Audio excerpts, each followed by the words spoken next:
Ron, can you hear us?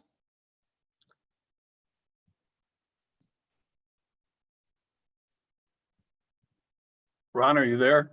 Yeah, I'm there. I start my video. Is that what I hit now? Yeah, Yep. hit start video and then we get to see your face. Oh, there we There go. we go. There. Okay, good evening and welcome to the May 12th, 2020 regular meeting of the Detroit Lake City Council. Pursuant to Minnesota Statute 12.29, I, as the mayor, declared and the city council consented to a local emergency declaration at a special city council meeting held on March 18th, 2020. And now pursuant to Minnesota Statute 13D.021, it is hereby found necessary that in-person meetings of the city council are not practical or prudent due to the COVID-19 health pandemic and the peacetime emergency declared by Governor Walz. Therefore, today's meeting is being held through telephone and other electronic means without members of the public or city officials present at the regular physical location. These proceedings are being live streamed through YouTube to meet the requirements of Minnesota Statute 13D.021. At this time, I'm going to call on the City Administrator, Kelsey Clem, to review some of the protocols of using the Zoom conference call. Kelsey? Thanks, Mayor. Again, just a quick reminder, again, encourage everyone to have their mics muted, except for when it's time that they wish to speak. We have a lot of attendees on tonight. Again, those who want to make a comment on a particular agenda topic, once we get to the agenda item, there should be a raise your hand button, I believe kind of on the bottom of the screen. Select that raise your hand button, and then we'll move you from an attendee over to a panelist, and then you can make your comment.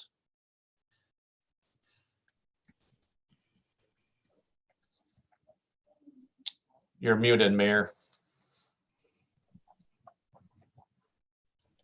You told me to mute, but you didn't tell me I have to unmute. So at this time, I'm going to call to order the regular meeting of the Detroit Lake City Council for May 2020. And we're not going to do the Pledge of Allegiance this evening because we're not all gathered together for that. The first item on the agenda is approval of the minutes of the regular City Council meeting held on April 14th, 2020, and the minutes of the special City Council meeting held April 28th, 2020.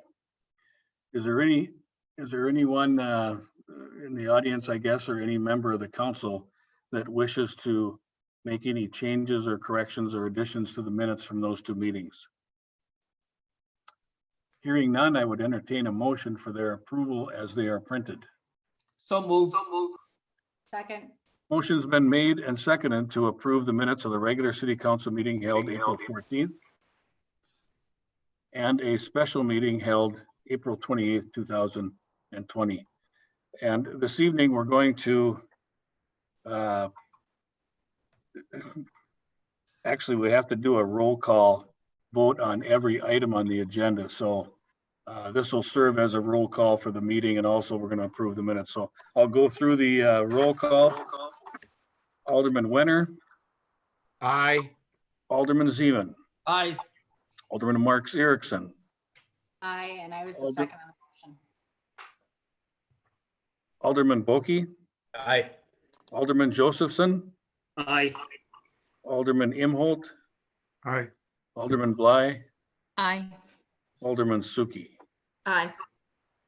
Just for the public's information, a full slate of council members is 9 members. We are operating now with 8 members with the resignation of Jay Sherman last month. And so this evening and all the way through until the 1st of January, we're going to be operating with 8 council members. The consent agendas before the council and all items with an asterisk are considered to be routine by the city council and will be enacted by one motion. There will be no separate discussion of these items unless a council member or a citizen so requests, in which event the item will be removed from the general order of business and considered separately in its normal sequence on the agenda. Is there any member of the council that wishes to either add or remove an item from the consent agenda? And I know Alderman Josephson has an item he wants to address on the consent agenda. Dan? Yes, I'd like to remove item 9A from the consent agenda and just, that's not going to happen. So we don't need to take any action on that other than remove it from the consent for approval. So technically, Dan, we can just remove it from the entire agenda, correct? Correct. Okay. Any other items anyone wants to either add or remove? If not, I would entertain a motion to approve the consent agenda with that one deletion. So Suki. moved. Mayor, this is Alderman Imholt. I move for the consent agenda. Is there a second? Suki. Motion's been made and seconded to approve the consent agenda with the deletion of item 9A. Discussion? All in favor of the motion, say aye. Aye. Aye. Oh, sorry, I got to do roll call on this, don't I? Hopefully, we don't have to do this very much longer. Renner, Aye. Zeman, Aye. Marks Erickson, Aye. Bulkey, Aye. Josephson, Aye. Imholt, Yes. Bly, Aye. Suki. Aye. The motion passes. I'm going to move a couple of items up in the agenda without objection by the council. I believe we have Jeff Staley, the general manager of the Detroit Mountain Recreation Area here for item 7B. So without objection, can we move to 7B, which is an item on the Finance Committee? And I would call on the chairman, Chairman Suki. Yes, item 7B is to give consideration to approving the 2020-21 rates for the Detroit Mountain Recreation Area. The Finance Committee met with Jeff this afternoon, reviewed those rates, and I move to approve them. Is there a second to the motion? Second.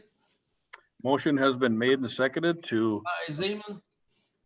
okay, the motion has been made and seconded to approve the 2020-2021 rates for the Detroit Mountain Recreation Area. Discussion on the motion? Yes, Mayor, this is Josephson here. ahead, I'm just Dan. going to be voting no on these rate increases, just like I did at the Detroit Mountain Board level. I don't think that raising the prices on entry-level price points 10 to 20% is a good move. And I expressed that at that board level, and I'm just letting you know that I'll be voting no on the rate structure this year. Okay, Dan, any further discussion by the council? We do have a motion on the table. I think maybe we could have, Jeff explained the reason for that, and it seemed like the increases were only going to amount, I believe, to $32,000, if I'm correct on that. But maybe Jeff could key in on that. Jeff, if you wouldn't mind just going over those rate increases for the council and for the public. Sure. I've been having issues with my audio. Can you hear me? We can. Okay, great. Yeah, the summary of the increases, the adult lift ticket would increase from $42 to $43. The junior lift ticket from $34 to $35. Adult season pass from $285 to $295. Corporate passes from $375 to $400. Summer scenic lift tickets from $5 to $8, and summer bike lift tickets from $25 to $27, as well as a couple increases on some of our non-school group rates, as well as $1 increase on our school group tubing rates. And as Ron had indicated, the total increases based on our visit projections would amount to about 30 to 32,000. Okay, thank you. Has anyone got any questions for Jeff? Any further questions on the motion? Mayor, Alderman Imholt here. Go ahead, Bruce. Jeff, I heard Dan's comment. As far as the rest of the board, was there any further discussion besides his concerns? Well, Go ahead. this is Madeline. I'm a member of that board as well. And I believe that when Jeff laid out what he thought were reasonable rate increases for this year, I believe that the board was fully supportive of those rate increases. They're very minimal. And Jeff has explained that this, of course, was prior to the pandemic, and there may need to be some revisiting, but at this point, I think I could say that the board was firmly behind these rate increases. Okay, does that answer your question, Bruce? Yes, thank you. Further discussion, we have a motion on the table. Well, I remember when we started the mountain out there, and the name of the game was being self-sustaining. And these seemed like a very small amount of an increase because the city taxpayer doesn't have extra funds to fund this. And so I think we have to go along with some of these increases because everything seems to be going up in price. And I just think overall, looking at a few dollars here and a few dollars there, 32,000 seems to be a pretty minimal amount to keep going for the next year. Okay. I guess I'd like to comment then again here. So basically we're looking at price increases at the entry level price points of the discounted items on Monday and the evening packages of a $2 increase. Each time we're going up on lesson packages. And I guess my concern here still lies with, we want to get as many people out there as possible. And if we're just going to raise the prices $10 for a season pass versus $1 for every time a person who's not out there with a season pass, we were $122,000 over budget on daily lift tickets, and we were under budget on season passes. And we seem to be incentivizing the season passes over day pass people, and those are the people that have a difficult time affording this sport, and that's where I'm coming from. Okay, further discussion. If not, I'm going to call the roll call vote. Suki, Aye. Bly, Aye. Imholt, Aye. Josephson, No. Boki, Aye. Marks Erickson, Aye. Zeman, Aye. Wenner. Aye. The motion passes. Without objection, I want to, Madeline, do you want to have Jeff comment any further? I'm Yeah, sorry. I wanted to take this opportunity just to have Jeff do a short update on the fact that we're starting into biking season up there. And I wanted him to let the public know where we're at with opening trails. Okay, Jeff, if you would. Sure. Yeah, our bike trails opened in accordance with the governor's executive order the last week of April. So our pedal cross-country trails have been open and have been well used. I have witnessed people, keeping the necessary distance from each other and respecting the personal space. The building itself is not open as of yet, but we do have online waivers as well as trail fee apps that can be purchased so that we minimize any kind of need to come in the building. There's porta potty facilities here on site as well. And then we do plan to open as normal Memorial Weekend with our lift service operation. And there will be limited services within the building, but however, we will still rent bikes, some of our concessions, the retail space, things of that nature will be limited and or closed for the time being, unless there's a new governor's order between now and Memorial Weekend.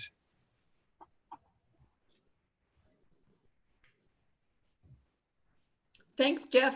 That would be it for now, Mayor. Mayor, you're muted.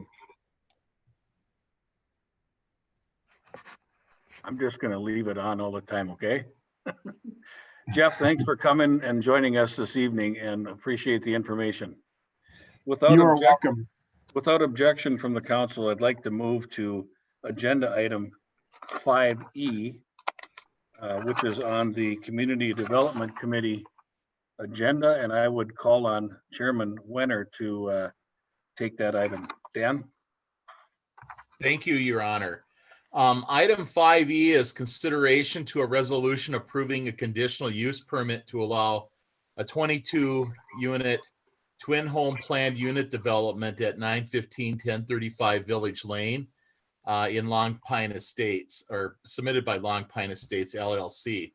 So this request permit has been reviewed by the Planning Commission, which did pass it after considerable discussion 4-2 at their meeting in April.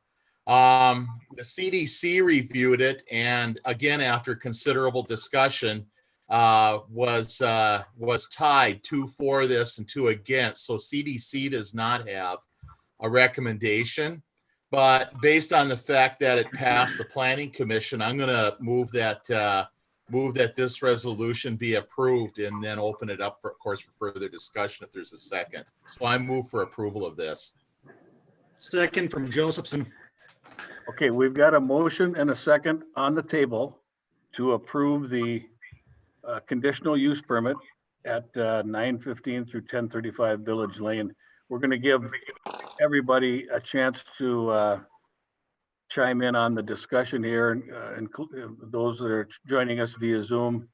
I would, at this time, if we could just have Larry Remen just briefly outline what the project is. And then I'd also like, before we get into the discussion, to hear comments from our city attorney regarding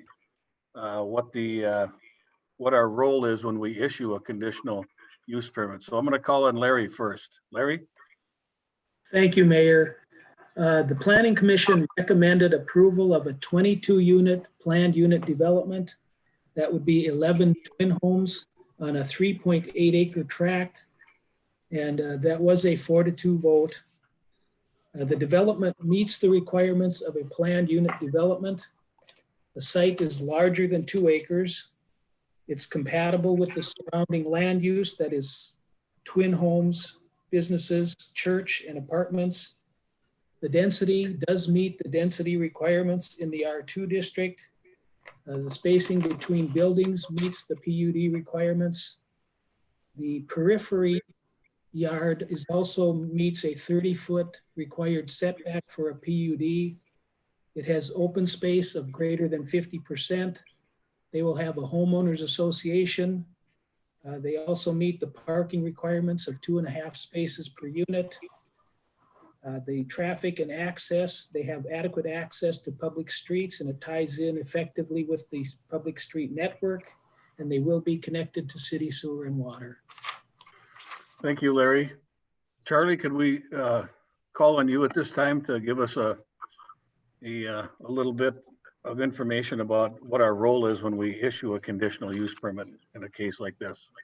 Certainly, Mayor and council members. I could go into long speeches, and I'll try not to do that because we're all Zooming a little bit. But if anybody has a question as I'm going on here, please, let me know or interrupt so that I can stop and answer the question as we go. Okay, a planned unit development like this is a conditional use permit under our zoning ordinance. There are a lot of different types of conditional use permits, but the first thing that we look at with a conditional use permit is to say, well, in each zoning district, there are permitted uses and there are conditional uses. Typically, if the process is not a planned unit development, whether or not a particular use is permitted or not is just laid out in the district, and you can see. And my understanding of this particular project, and I will acknowledge that I listened in on the committee meeting last night, the CDC meeting, and heard some of the residents out there make their comments as well. So in this situation, my understanding is that without any conditional use permit, this development would be allowed, I believe, 16 units or 16 homes. And the request is to increase that by 6 up to the 22. And in order to do that, the mechanism to do it is a planned unit development, which Mr. Remen has discussed. And we have a criteria within our zoning ordinances to determine whether or not a particular project can qualify as a planned unit development. A planned unit development is a conditional use permit in this particular zone.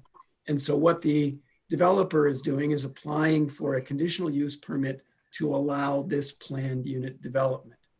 The merits of whether or not this is a good development or not are not within my province. I'm not passing judgment one way or the other. But when you look at a conditional use permit, the council should consider that, in effect, this is what lawyers would call a quasi-judicial proceeding, meaning that the council in this particular situation is acting as a judge, is making a judgment call as to whether or not this particular proposal meets the criteria of our ordinances and also satisfies the requirements for a planned unit development. So the role of the council person in this particular situation is different than if you were passing an ordinance, for instance, in which case you're acting like a legislature. So when you look at things as a judge in this type of proceeding, you should basically try to remain as neutral as possible from any sort of personal involvement, but you can look at it and say, does this thing meet the criteria of our ordinance? If you look at the proposed resolution that's in your packet, Mr. Remen goes through and lays out essentially what the provisions are in our ordinance as to whether or not a project is appropriate to be allowed as a planned unit development. And planned unit developments are a particular type of conditional use because they allow more flexibility. So typically in our ordinance, we have certain performance standards. You're all familiar with setbacks and those type of things. What a planned unit development allows is that some of those performance standards can be altered without the need to get a variance. They can be altered, but in order to do that, the planned unit flexibility that is in that ordinance, the idea is that the public good will be benefited by the project, even though there may be things about the project that don't particularly comply with the strict standards within the ordinance. So I would ask that when you listen to basically the participants, I believe we're going to get some public members involved in this. And when you listen to each other discuss this, you should be looking at those criteria that Mr. Remen has put in that proposed resolution and making a judgment as to whether or not you think this particular proposal meets those criteria. And if it does, well, then you should approve this proposal. And if it does not, then you should not. And if you look at those criteria and you think that they're not being met, I would ask, just for the record, that you explain your reasons as to why you don't think they meet that criteria. We need to make findings either way, whether we're approving this one or whether we're not. And findings are nothing more than a fancy lawyer word for the reasons why you feel that this project should be treated in whatever way that you do. Now, I could probably go on for another hour and a half about conditional use permits, but I'm going to stop now. If there's any questions, I'd be happy to take them. Otherwise, I'll put myself back on mute. So Charlie, would the things that Larry Remen laid out regarding this project suffice as findings in the event the council votes to approve the project. Certainly. Okay. What I meant to say, though, is if you look at the proposed findings that he has laid out in there, different people could perhaps differ as to whether or not this particular project meets those objectives, and so when we are judging whether or not this is an appropriate planned unit development, the criteria from the ordinance are essentially those things that Mr. Remen has put into this proposed resolution. And if certain council members have a differing view on those would be the issues to hit when we're discussing whether or not this is appropriate. Does that answer that question, Mayor? It does, thank you. So from here, Dan, if I may, I want to ask Kelsey, I know we've got a number of people that want to speak to the issue, and I don't think I can see all of them on my screen. Are you going to kind of administrate who's coming on as we move forward here? Yeah, Mayor, if you don't mind, I can kind of walk through this and call on individual people to make their comment. Again, just a reminder to those who want to make a comment, provide your name and address for the record. So Mayor, whenever you're ready.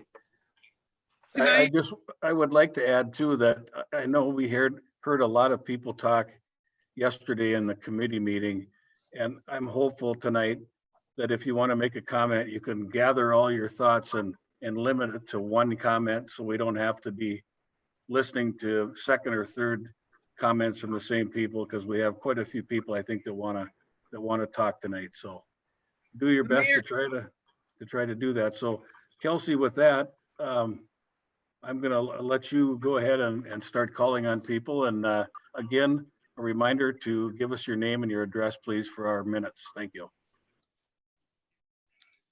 Kelsey, before we begin, I just want to remind everybody, we do have a large selection of people that are still in as attendees that I know asked to be able to speak about this topic. If you still want to speak about this topic, please remember to raise your hand so that I know you are still wanting to speak. And Carrie, that we're all kind of new to the Zoom thing. There's a little button on the bottom of the screen. If you pull up your lower bar, it should say raise hand, right? Correct. Yep. So if you're in Okay. as an attendee, you'll see that little button on the bottom of your screen. If you're on your phone, you might have to tap your screen to get that to appear, but there Okay. should be a button on the bottom that says raise hand. You can just raise that and it'll notify me that you would like to speak. Okay, Kelsey. I think one of the first ones we had pop on is Dustin and Chelsea Helbling. I think you also have a neighbor with you if you want to introduce yourself. Hey, my name is Angela Anderson. I live at 1821 Brainerd Boulevard. So, the main thing is that we are not against the twin home development that was originally planned, which is the 8 twin homes and 16 units. We are against the increase to 11 twin homes, which is 22 units. Keep in mind, this is only 3.8 acres, which is not a huge amount. We also do know that there are twin homes in our development, but there's only 3 twin homes, meaning 6 units, and each of them is on 1 acre lots. So if you look at things and look at that area, that's only 3.8 acres. So that technically would only mean 4 twin homes, meaning 8 units, if you're going according to that. So we do understand that it's just that there's so many units that are wanting to be put in that small area. And you have to keep that in mind. So why not stick with the original plan to not bog it all down? Okay, thank you. Kelsey? Chelsea or Dustin, did you want to comment? I feel like I've already talked to everybody that I can talk to. I've said everything I can say. I think everyone would agree to that probably. So I'm gonna I don't know if Dustin has a short comment. Yeah, I'll say something. As Angela said, we originally went to meetings about this previous development. I don't know why we're here to increase it.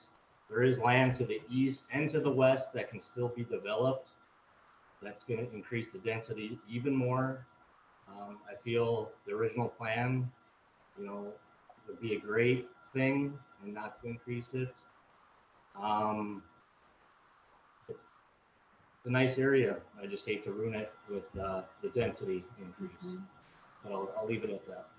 Okay, thank you. Kelsey, did we get their names and addresses all? Because we had two different Dustin and Chelsea. households here, didn't we?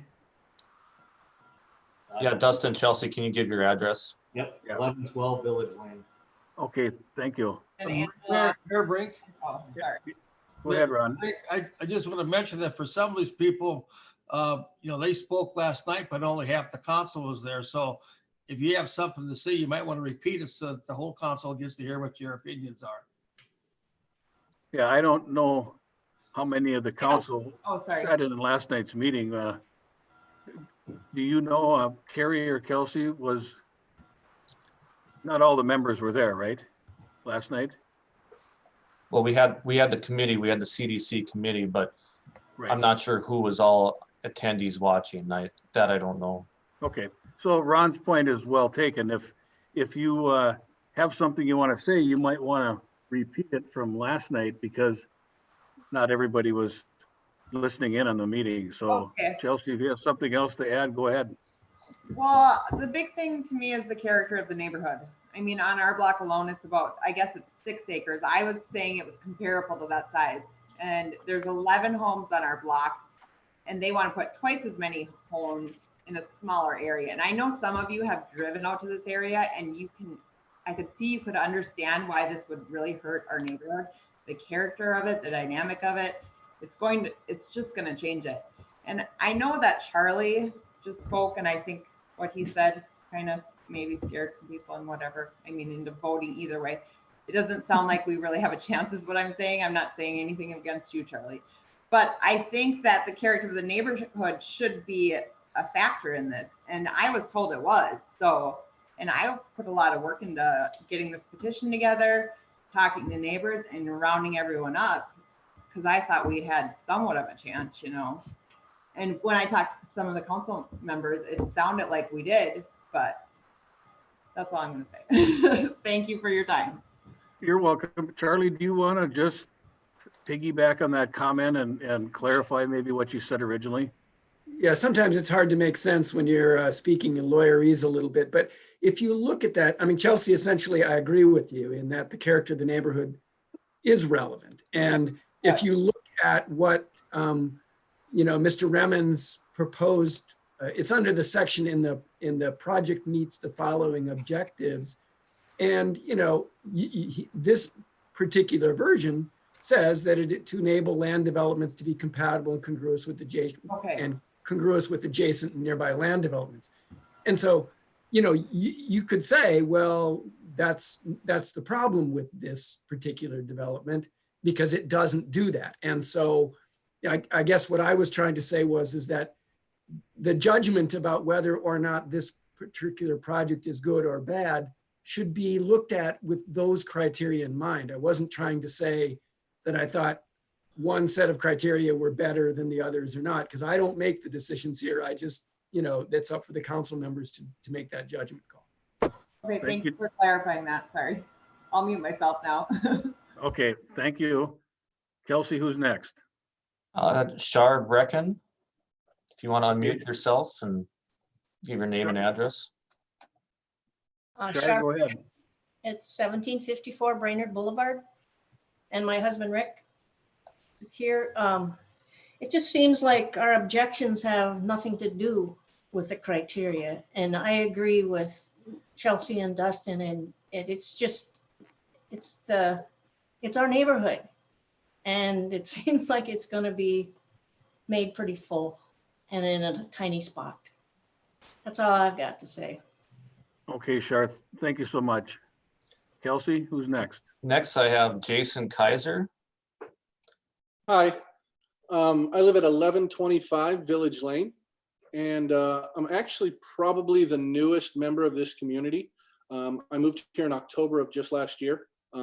We searched through dozens and dozens of neighborhoods before we found this neighborhood out here.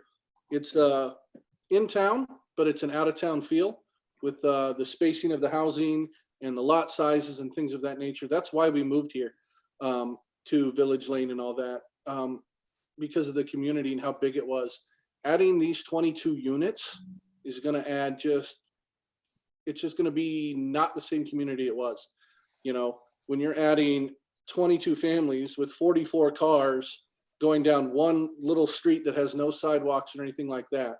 You know, I live at the corner lot over here almost. It's right next to the city green space. And that's why we moved here and built this house here. Putting the 22 units in, I think would be very harmful to our neighborhood. But we didn't object to the original 16, even though most of the houses around here are houses and not duplexes and things of that nature. But I just wanted to voice that, you know, even though being the newest person here, that's why we came out here, was the location and how open it was versus how cramped it was in some of the other city spots. Thank you for your time. Thank you, Jason. Kelsey? Next, I have Roman Hanks. Name and address, please. Hi there, Roman Hanks, 1817 Brainerd Boulevard. And kind of piggybacking off of what Jason Kaiser was saying, we're actually fairly new to the neighborhood as well. We relocated here, and basically why we relocated was because of the neighborhood, the character of the neighborhood, the size of the yards, the low traffic. We have small children. And so for us, just kind of the openness, the ability to ride bikes and things like that. Previously, I'd lived in Fargo-Moorhead, and I had watched that area kind of grow and build and things like that. And I'd seen how that affected the neighborhood and the characters of the neighborhood. So to kind of get back, this is kind of where I'm from. So to kind of get back to this neighborhood and to have the amount of space that we have was definitely a selling point for us. And to know that might be in bit of flux was concerning. So I felt respectfully, my fiance and I felt the need to get on board and to get in front of the council and voice our concerns. So thank you. Thank you very much. Kelsey? Next, we have Lee Nelson. Are you there, Lee? Yes, I'm here. Can you hear me? We can Address? hear you, Lee. Yes. Okay, perfect. Yes, Your I'm Lee address, Nelson. Lee? I live at 1152 Village Lane. Okay. And yes, in line with what all of our other neighborhood residents are voicing, I feel that everyone was pretty okay with the initial 16 units that were planned. However, I think that 22 units definitely will affect the character of this area for the same reasons that everyone else is describing. It's a more remote part of Detroit Lakes, and it's quiet, and the addition of 6 more, it just seems unnecessary. And I was under the impression that public input was being sought more to hear what we had to say, and so council could represent our voices. But now I'm kind of hearing some different information tonight, so I'm kind of confused and caught off guard by that. I just hope to take the concerns of residents into consideration, and that Chelsea really did round up most of the people in our neighborhood to hear what they had to say, and she didn't come at it with her opinion in place. She just was asking everyone what they thought or wanted them to be aware of what was happening. And I think over 30 area residents or households are in opposition to this expansion. And so to me, that just speaks volumes. And it just seems kind of like a no-brainer if residents have a say in this development. But I thank you for listening, and thank you for your time. Thank you, Lee. Appreciate your comment. Kelsey? Next, we have Brian Jordan. unmute Brian.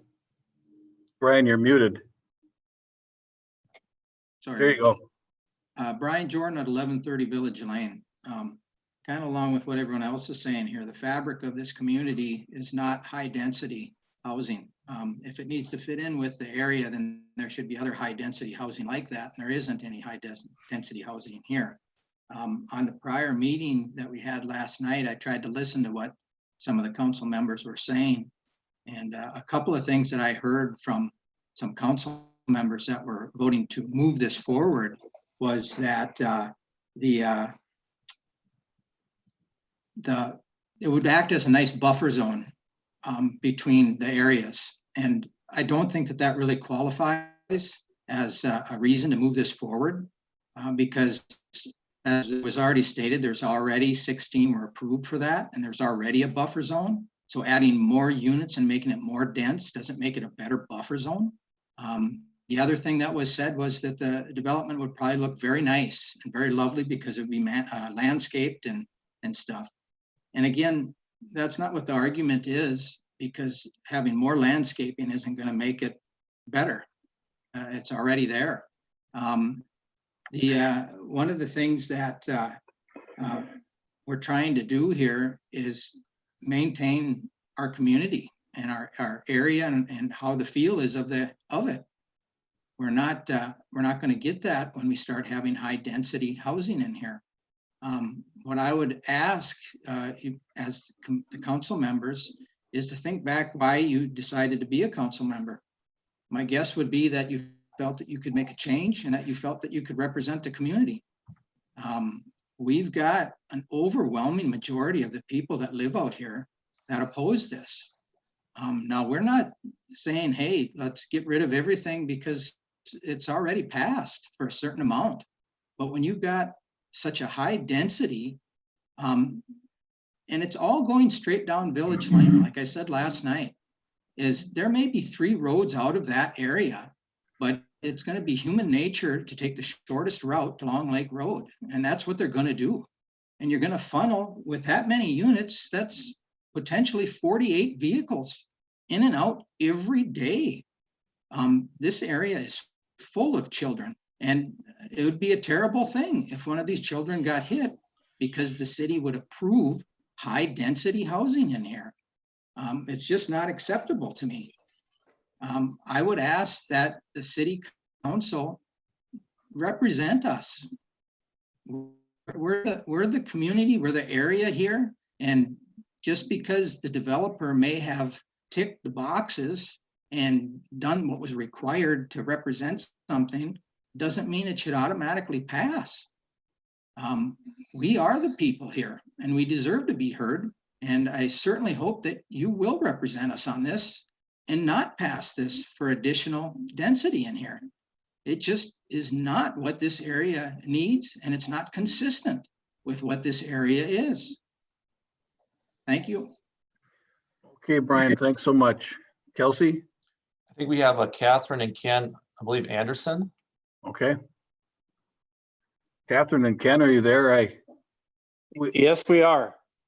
Okay, just for the record, if we could have your address, please. 1873 Brainerd Boulevard. Okay, thank you. Go ahead. Okay, he just did such a good job saying pretty much what I was thinking and wanted to say. I guess I agree with the people here is you are our elected officials and people that we trust you to, be also in the interest of the people who have lived here. We've lived here 11 years and built a house of a certain size and stature because that's what the rules were back then. And I think the increased traffic on Village Lane would not be good. Thank you. Okay, thank you, Ken. Kelsey? Next, I got Scott Walls and then Raymond Redding, who's the applicant. So Scott? Are you there, Scott? I'm here. Good evening, council. Just want to give some background on this and a little bit of info. It was approved in August of 2019 for 8 twin homes. So as everybody's saying, that's correct. He's asking to go to 11 twin homes. To couple reasons behind that. One, there was after he got approval for the 8 twin homes, he started the engineering study, and the stormwater management plan was going to take away a significant amount of area. So he needed to switch his plan. And then Raymond, being a developer and a house builder and a realtor, has a significant amount of knowledge regarding what the market need is in the city of Detroit Lakes. And he found that this type of planned unit development style living, low maintenance style of living, and not having to mow your yard and shovel your sidewalks was a need. So that's why he's switched to this. The property is zoned R2, 1 and 2 single family homes, and that's what's being presented. This is not a high density development being presented. There's no zone change, no anything. High density is kind of a subjective thing. If you live on a big lot and somebody lives on a small lot, you think they're dense. So I understand they do have nice big lots, but if you look at where these particular units are in that, let's call it a block per se, in that block, there's 2 large condominium complexes already. There's Medevan, there's the church. It's you know, for this block, it is consistent with what's on that block. With some of the neighboring blocks, no, maybe it's not. I do have I feel for everybody and their country feel thing. I live out in the country because I enjoy having space and everything like that, but this is a city, they are in the city limits. This is a city subdivision. You know, who wants to have more neighbors? You know, that's kind of what I'm hearing here. But the entire area has been planned for development. There's many more lots that are going to be coming out here. The city has invested a significant amount of money into the infrastructure, including oversizing the water mains and the sewer and whatnot. The reality is these neighbors have benefited from the fact that they were the first ones into the development, that the rest of the development hasn't happened yet. So they're getting the joy of having this kind of country feel and open space because the rest of the development hasn't happened yet, but it is going to happen. The city's seen some of the preliminary plans, and I think what Raymond has proposed here is very conducive to that area. Thank you. Thank you, Scott. Kelsey? Raymond Redding, who's the applicant? Yeah, can you hear me? We can hear you. Can hear you. Okay, it worked. Okay, thank you. All right, thank you, folks. During this application process, I worked very closely with your city professionals to ensure that we follow all the rules and regulations set forth to meet the standards by the city. I also worked with the city engineer, John Pratt. In working on the plan for this land area, John gave me several options to work with the stormwater ponds, and we began running into complications and issues with different locations and the loss of land when dealing with these existing logistics of that piece of land. So after going over all the options with John, this plan unit development was a great solution to the problems where we were encountering. The staff report lays out those exact criteria that we have met, and this proposal is in full compliance with the city. In fact, we are below the allowable limits.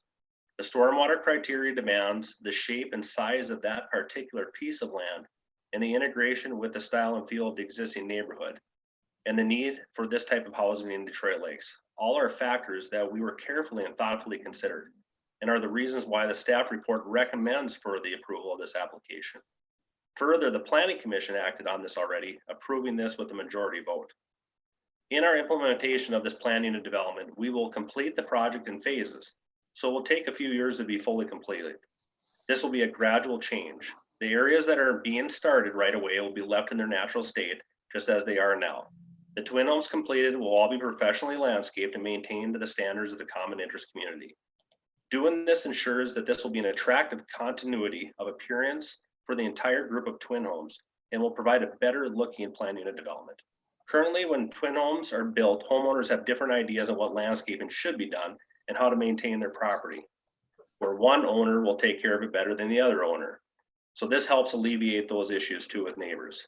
Our plan unit development will be all maintained the same year round to ensure all that the area is aesthetically pleasing. People are concerned that this proposal will be a drastic increase in overall unit numbers. With this plan unit development, we're only increasing the number of twin homes by 3. I have already included an easement and donated the land to the city on the east side of the property as a future bike and walk path for the public. All of our twin homes will be consistent with what we currently building in the development to blend in nicely. There are currently 3 different ways to leave the property. They are Longview Drive, Village Lane, and Brainerd Boulevard. Currently, we have very limited plan unit development options for our community, where homeowners have the ability to live in a house and still have all their yard maintenance taken care of. In fact, there are 2 available units only in a Accommodators community that are available for sale right now on the market. There's a strong desire for retirees or single home owners to have a home to reside in, but the demands of yard maintenance are ones they do not wish to have to match their lifestyle goals. Shouldn't citizens such as them have an option that provides them opportunities to live in a residential home, even if lawn and garden maintenance are not options that are feasible or attractive to them? This is a win-win for those people in our community. We provide housing to citizens seeking this type of home, and this option still guarantees that attractive lawns and landscaping will make for a well-tended and attractive home and curb appeal in the neighborhood. The limiting factor we currently have in the city is housing. And this plan unit development falls right in with the larger and overall housing goals with the whole objectives of the actual city. I truly believe that this would be a great asset for our community. I ask that the city council look at the actual facts to make their decision. This is not only something to consider within the framework of the existing residents of this neighborhood, it is about all the housing options available to people who wish to live in the community of Detroit Lakes. As a developer, I am only seeking to construct housing that will increase the overall land and housing values of homes already established in this neighborhood. It would not be only a detriment to my own business if I were to propose a project that would be a negative effect, but also be foolish, and I don't have a track record for making foolish housing developments. Any development I have established or contributed to has only flourished and gained in value.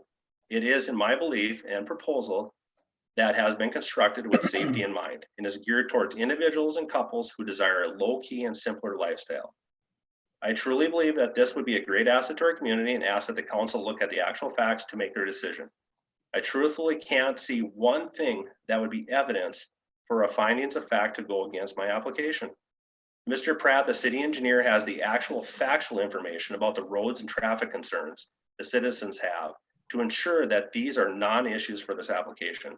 If John would mind explaining it, I would be greatly appreciated if John Pratt would help out with his city engineer and look for his opinion. Thank you. Okay, thank you, Ray. Kelsey, do we have other people that want to speak? Did you want city engineer John Pratt to comment on this, Mayor? Sure. Is John on with us tonight? Yeah, we'll have to move him over. And then we did have one attendee who wants to speak again. Mr. Jordan would like to speak again if we want to move him over. Okay, I'll allow that. I do want to say that we can't let everybody go through again and talk because it's just going to go on and on. We'd really like you to make your comment. And if you have something new to add, we certainly want to hear that. But if it's going to be the same information, then, you know, we're just going to run out of time here. So I'll allow Brian to talk, but first I'm going to call on John Pratt, our city engineer. Thank you, Mayor. I have heard some of the concerns related to traffic, and so I did spend some time over the last couple of days looking at this just a little bit. My short answer is I have no concerns related to traffic or traffic safety, traffic volume, the geometrics of the roadway, capacity of intersections, anything of that nature. I took some time to try to compare this situation as best I could to other similar situations that we have around the city. And, you know, one in particular that I looked at that I thought was a fairly decent comparable is Lake Forest subdivision on the south side of Big Detroit Lake.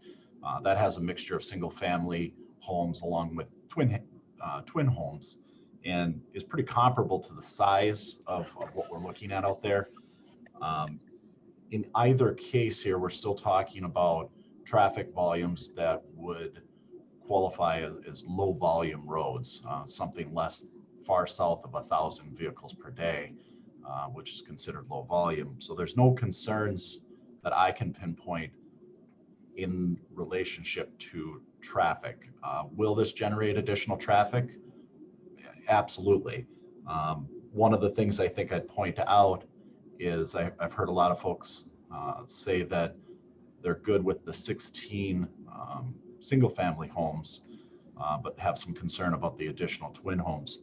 From a traffic standpoint, single family homes typically generate about 10 trips a day. That's a number that's commonly used from a traffic planning standpoint for single family homes. Twin homes generally are accepted to generate less trips per day. It's debatable exactly what that is, but the common figures are 5 to 7 trips per day. So you actually have less traffic generated by twin homes compared to single family homes. When you do the math on that and the differences here of what we're looking at, you know, we might be talking about an additional 25 trips per day from that development. So it's not substantial. It's not near anywhere where it's going to meet a threshold of where we're going to create any problems in my mind.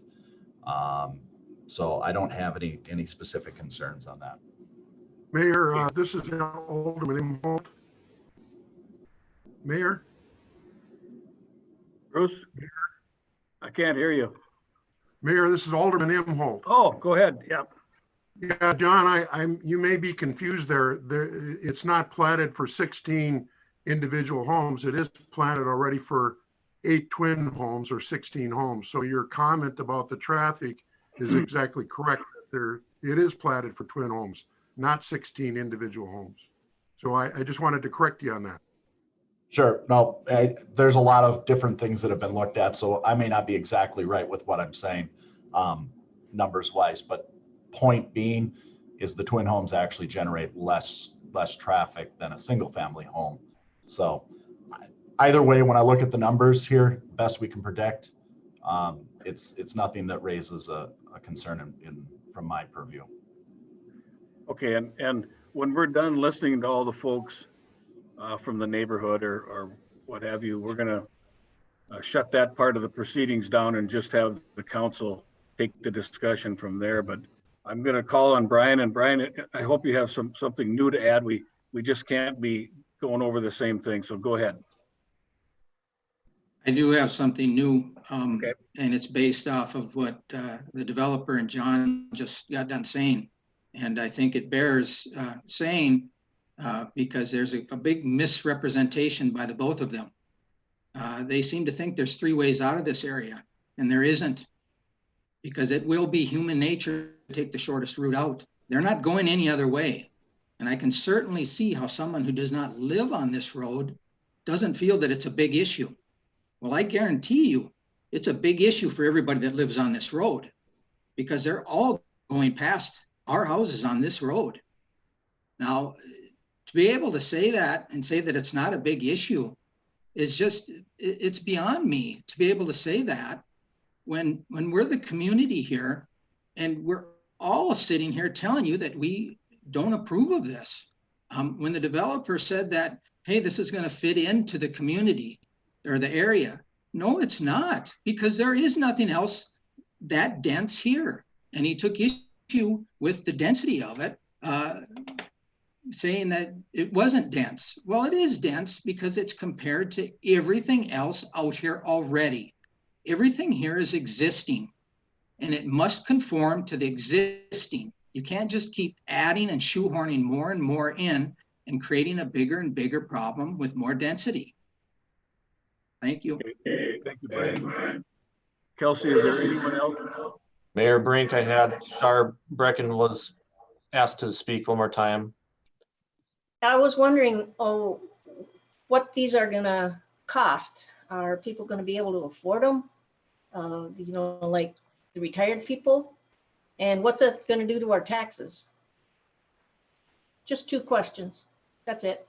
Well, I guess I would leave it up to the developer if he wants to disclose what the prices are going to be. Raymond, that's your call. As far as taxes, is there any implication on real estate taxes, in your opinion, Kelsey? I mean, in my opinion, I don't know if the question is, do you think there's going to be a diminishment of value in that neighborhood because of the twin homes? My answer to that is no. Okay. I don't know if that answered your question, Ms. Brecken, but Ray, did you want to say anything about the prices? And if not, that's your call. No, that's fine. Yeah, our prices out there for the twin homes are ranging from 250,000 to probably the mid 350s. We're trying to stay in that price point. It's been working really well for retirees, and they're the ones that are purchasing the twin homes. So, And we're getting so much feedback right now where they wish it was a common interest community with the ones that have already sold. So, and they just don't want that big of a yard. They want smaller, and that's what they want. And I have people already lined up that want to purchase for this purpose that we're going over right now. And in fact, they told me today. So then Arctic. Mayor, I had one new person jump on. Ashley Easton, are you there? I figure our taxes will go up though, because of the more expensive homes over there. Exactly. Okay, thank you. Ashley, are you there? I am. Will Hi. you please state your address for the record, please? Yes, 1160 Village Lane. Okay, go ahead. Yeah, I just wanted to let you know that I'm here, and as a resident of the neighborhood, I just wanted to make my voice heard that I agree with the rest of the neighbors in the opposition of increasing for the reasons that were already stated. So that's all I have. Thank you so much for your work. Okay. Sorry, Mayor, I got one more who wanted to comment. Catherine and Ken Anderson. Well, we certainly want to hear from everybody if they want to speak. So go ahead, Catherine and Ken, and please, for the record, if you'd give us your address. 1873 Brainerd Boulevard. There's a simple solution. Make it a cul-de-sac from the north and do not go on Village Lane. There's a road right north of it that has nobody living on it hardly. And it goes by the church and goes over to Long Lake Road, and then none of the traffic has to come this way. And you wouldn't have me sitting here at all. So thank you. Okay, thank you, Ken. I guess any reaction from the city engineer or the city planner, Larry or John, any reaction to the question about a possible cul-de-sac? I can offer my, go ahead. Go ahead, Larry. Mayor and council, we have looked at that area for a long time, and we have planned the road network to provide for adequate snow plowing and for fire and safety and just good access. It doesn't make sense to limit that area to just the one possible way out when there may be other ways out. And it's not just for the development that's there now, but it's for circulation for the entire community. I think it would be a bad plan to put a cul-de-sac in for no apparent purpose. John, anything? Go ahead, sorry to interrupt you, John. John, go ahead. Mayor, I think I would probably echo for the most part what Larry's position on it was. I'm not opposed to cul-de-sacs per se when we need to use them. I don't, in this particular case, feel like there's a strong enough reason to put a cul-de-sac in. I mean, as a general design and a planning tactic, you certainly want to avoid that. You want to keep your street network connected where you can. We have plenty of cases where we can't. My preference would always be to have that connectivity. It tends to be an issue down the road. And again, if we were channeling a larger number of vehicles here to the point that it reaches some threshold that has some concern, I think that'd be a real good idea. But again, in this case, I just don't think it hits that threshold. Can I speak one more time? I have one more thing to say. Go ahead, Ray. Okay, thank you. I appreciate that. And I just urge, the city council to listen to the experts and not to the emotions of this, that, all the facts that fall into play here. And that's basically all I'm saying. Okay. Thank you. Thank you. Chelsea, is there anyone else that wishes to speak? Otherwise, at some point here, I'm going to restrict the discussion to just the council members, but I want to make sure that everybody's had a chance to at least make their statement. I think we have, Mayor. Okay. Okay, with that, we'll discontinue any further input from, I guess, the neighborhood, and I would ask any council member that wishes to, just a reminder, we do have a motion and a second on the table to approve the conditional use permit. But at this time, I would open it up for any discussion from the council members. Mayor, this is Alderman Imholt. Go ahead, Bruce. Okay, so I listened to this proposal. I was on the planning commission and also on the Community Development Committee. So I've heard the discussion on both sides, and I appreciate, first of all, that Charlie gave us some background. I have encouraged our planning department in the future on some of these issues where we've got some interpretation of legalese, that we get that interpretation before it gets to the Planning Commission, but that's a whole nother issue. So under the findings of facts, and Mr.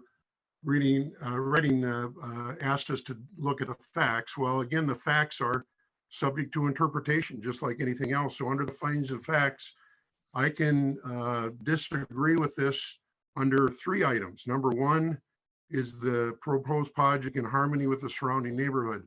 Not in my opinion. I've looked at it. I've listened to the neighbors, and in my mind, that's not a finding of fact in favor of the PUD. I've looked at number 3. That's probably the main one that I would say. Does it alter the essential character of the neighborhood? I would say yes, it does. So I disagree with the finding of fact there. So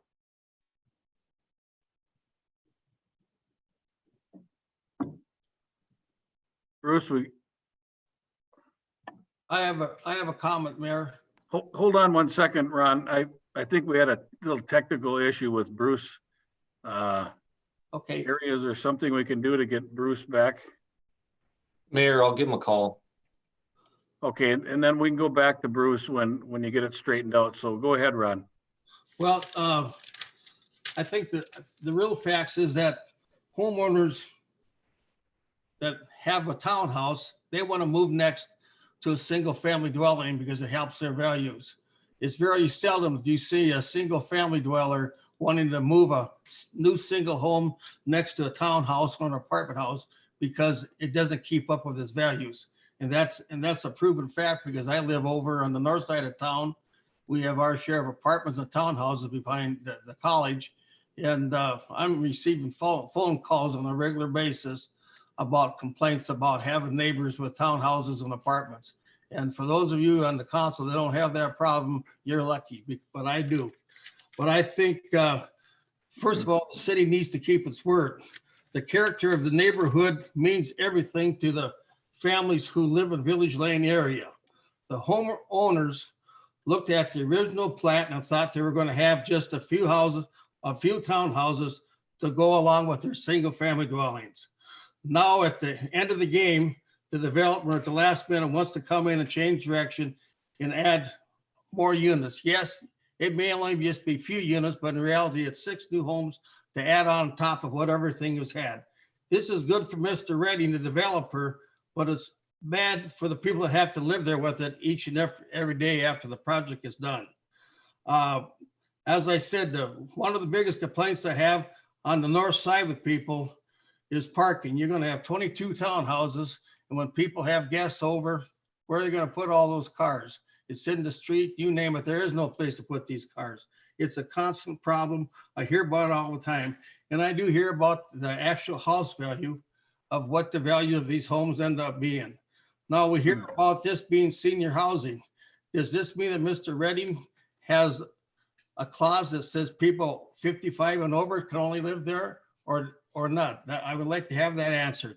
I know that there are many new lots in that area that are waiting for single family dwellings. And I hope that's what they become for these people. For many of these people, the biggest investment they have in their lives is their homes. And I feel bad that this could disrupt their dream home that they had, and now it becomes a large complex. I wouldn't be surprised down the road, somebody will be looking at an apartment house out there. But anyway, I'm going to vote no on this. I can't support it. I'm for the neighborhood. Okay, did we ever get reconnected with Alderman Imholt? He was in the middle of a comment, and I want to make sure he has an opportunity to finish his comment. Mayor, he's going to try to call in. So Carrie, if you can keep a lookout on the attendees list for a caller. Okay. I would hear from another count. Madeline, go ahead. There you go. Yep. I was one of the people on CDC that voted against this, and I will vote against it tonight. I'm out in that neighborhood. I've lived out in that neighborhood for 30 plus years. I walk that area virtually every day, every afternoon. And so, and I walk up along Lake Road and onto Brainerd Drive, and I walk down Villa Lane or Village Lane. I walk all of that area. And when you say that there are 3 roads into that area, yes, there are 3 roads into that area. But anybody that leaves that area, leaves that planned unit development, is going to go straight down the street that runs straight into them. They aren't going to turn to the right or to the left and go up and have to make another turn to get to Long Lake Road. That's the main access out. That just isn't going to happen. Those people are all going to go down that one street. You know, you can guarantee that.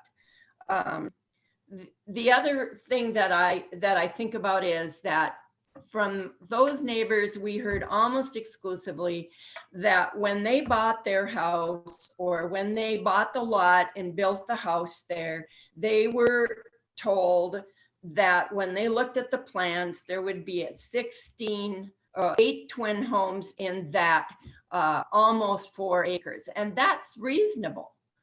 That's rational. And yes, townhomes, twin homes do form a nice buffer between the condo strip and the apartment building that's out there.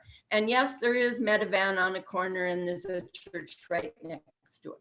So yes, we do have that mix. However, putting 3 more units, 6 more houses in that area is just too dense for my liking out there. And I understand, Charlie, all the legalese that says that it's all legal to do this. But just because it's legal doesn't mean it's the best option. Therefore, I'll vote no. Thank I'm you, done. Madeline. Kelsey? Mayor, can you hear me? Yeah, Bruce, go ahead. We can hear you now. Yep. I'm sorry, I'm on the phone. I apologize for dropping off there. Can I finish my comments, or do you want to go to other council people first? No, you actually sound better on the phone than you do on the little box on there. So I probably look better too. I thought you were going to say I look better. Go ahead, Bruce. Let me just finish my comments. I appreciate you letting me get back in. So I was going under the findings of facts. I indicated that number 1 is a no, number 3 is a no, and number 4, in my mind, the proposed project has adequate access to public roads. And I think Madeline, I just heard her describe that a little bit. So again, when we hear about experts, well, I understand that John and Larry as city representatives, but again, part of that I think sometimes becomes, as a city, the staff gets to listen to the developer come in every other day and talk about the project, and of course they get enthused about it.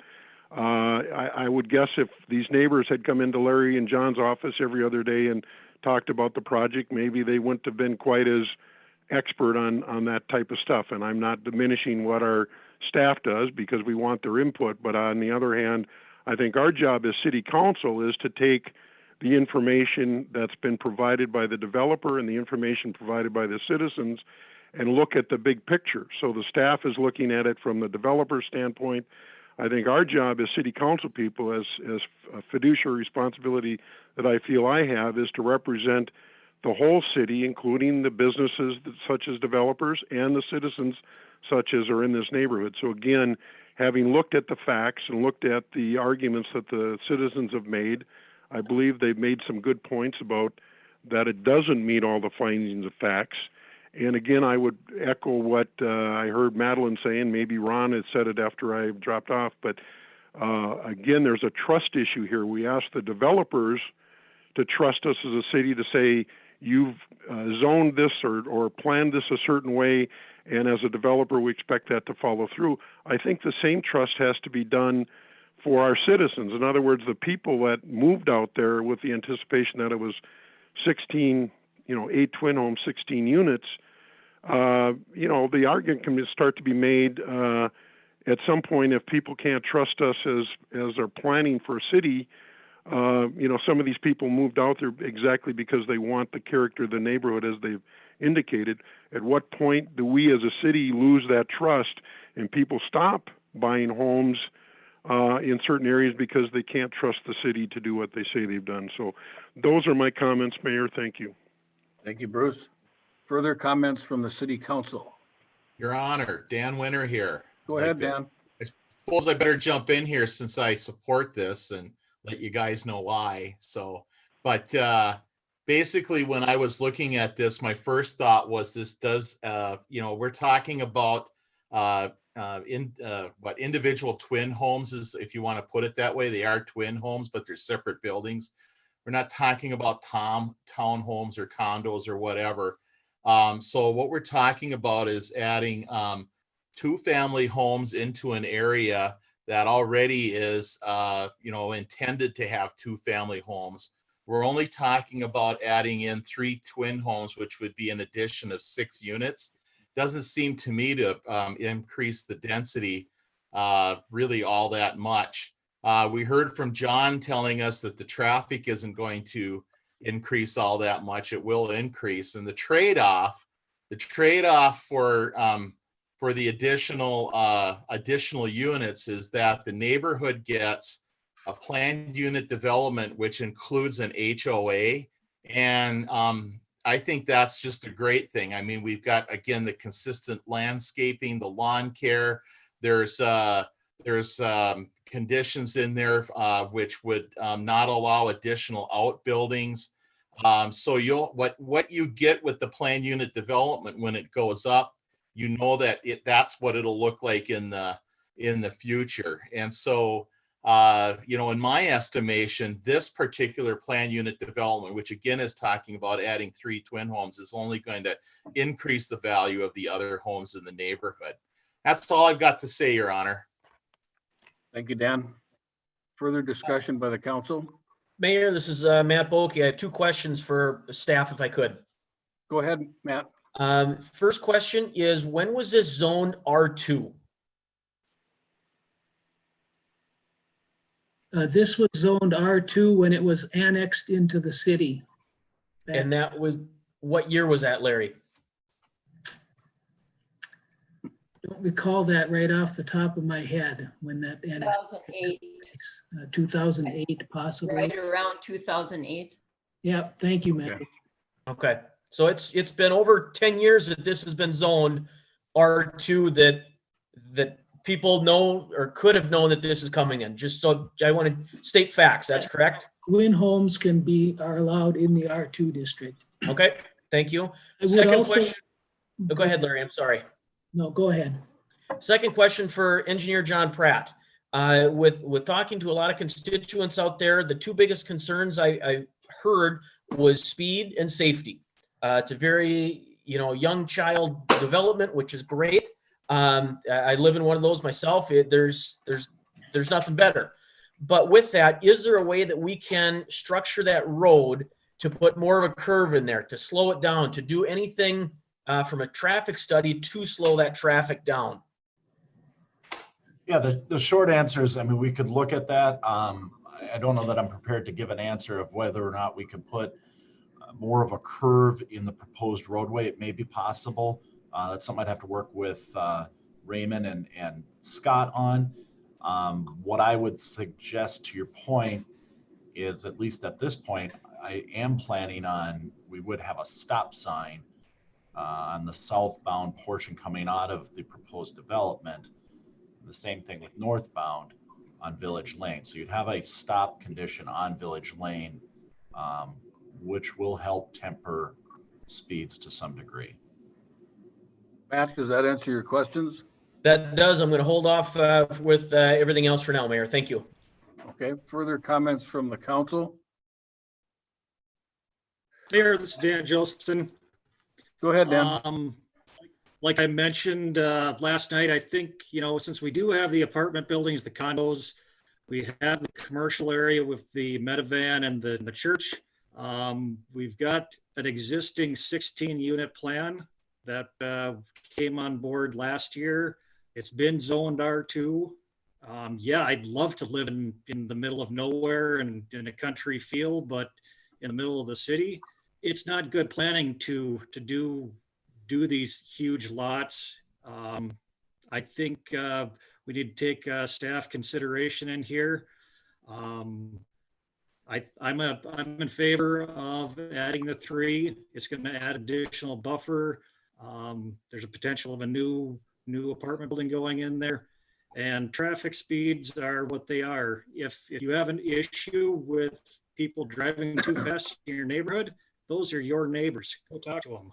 I think if you've got kids playing in the street, watch your kids. It's a good thing to have kids in the street, but it's a horrible thing to have kids in the street.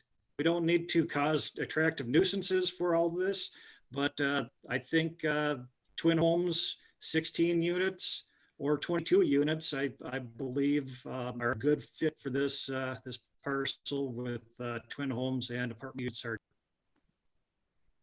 Thank you, Dan. Ron, did you have something else to add? Yes, I was just gonna say, we only have one R1 zoning in all of Detroit Lakes, and that's off of Broadway on the north side. For years, I've said we should have R1 zonings for people that want to have single residential housing. Now, I'm gonna give a little refreshing memory on how behind the vocational school, how that ended up to be the situation they have. It started out with just a very few townhomes. Now you've got so many apartments because it keeps building, just like Dan says. Well, because you got other apartments out there, you've got other townhouses, you've got a little commercial business. Next thing you know, that's where everything gets dumped in your neighborhood. Seem to take a spin. And go talk to these people behind the vocational school if you think it's such a good deal, Dan. And it isn't good. People are unhappy about it. They're seeing their home values go down, and we really have to help these people here.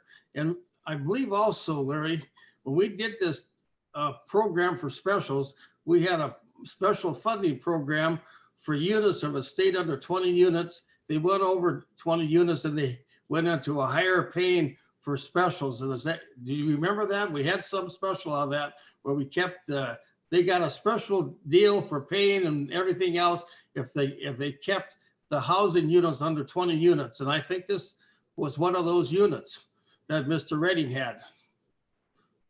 Do you remember that for specials and how they're We do have a requirement in our special assessment policy that has a different payment requirement if you're 20 units or less. And Mr. Raymond did that because he wanted to have that special rating. So now that he's going to go to these more units, how's that going to change that for them? Is he going to have to pay the higher rate then? Or what's going to be affected by that then? Mayor, if I can take a swing at that one. Go ahead. Go ahead. So, Ron, it's a little bit of a combination. The actual public road right of way is really what he's proposing to be assessed, and that's going to be assessed back to those individual lots, if you would. So if you look at it from that criteria, you're back to 9 lots on each side of the road. We did tell the developer, Mr. Redding, that those stub offs, the cul-de-sacs into the twin homes, those are going to have to be paid by him up front 100%. So as far as what we're assessing, we'd only be assessing that roadway, the public roadway, which based upon the way I look at it, the criteria would be underneath the 20 lots, but he is going to have to pick up the cost of those individual stub offs into the twin homes if it's approved. Okay, thank you, Kelsey. Further comments by the council? If not, we have a motion and a second on the table to approve the conditional use permit, and I'm going to do a roll call vote at this time. I'll start with Alderman Bulkey. Aye. Alderman Josephson. Aye. Alderman Imholt. No. Alderman Bly. Aye. Alderman Suki. Madeline? You're muted, Madeline. Sorry, no. Okay. Alderman Wenner. Aye. Alderman Zeman. No. Alderman Marks Erickson. No.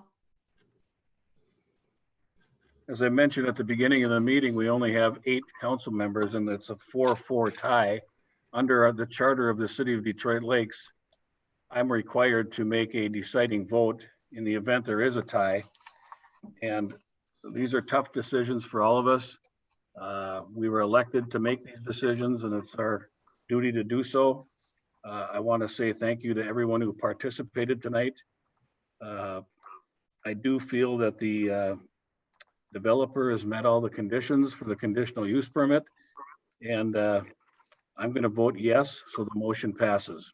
And again, thank you for your politeness and your participation.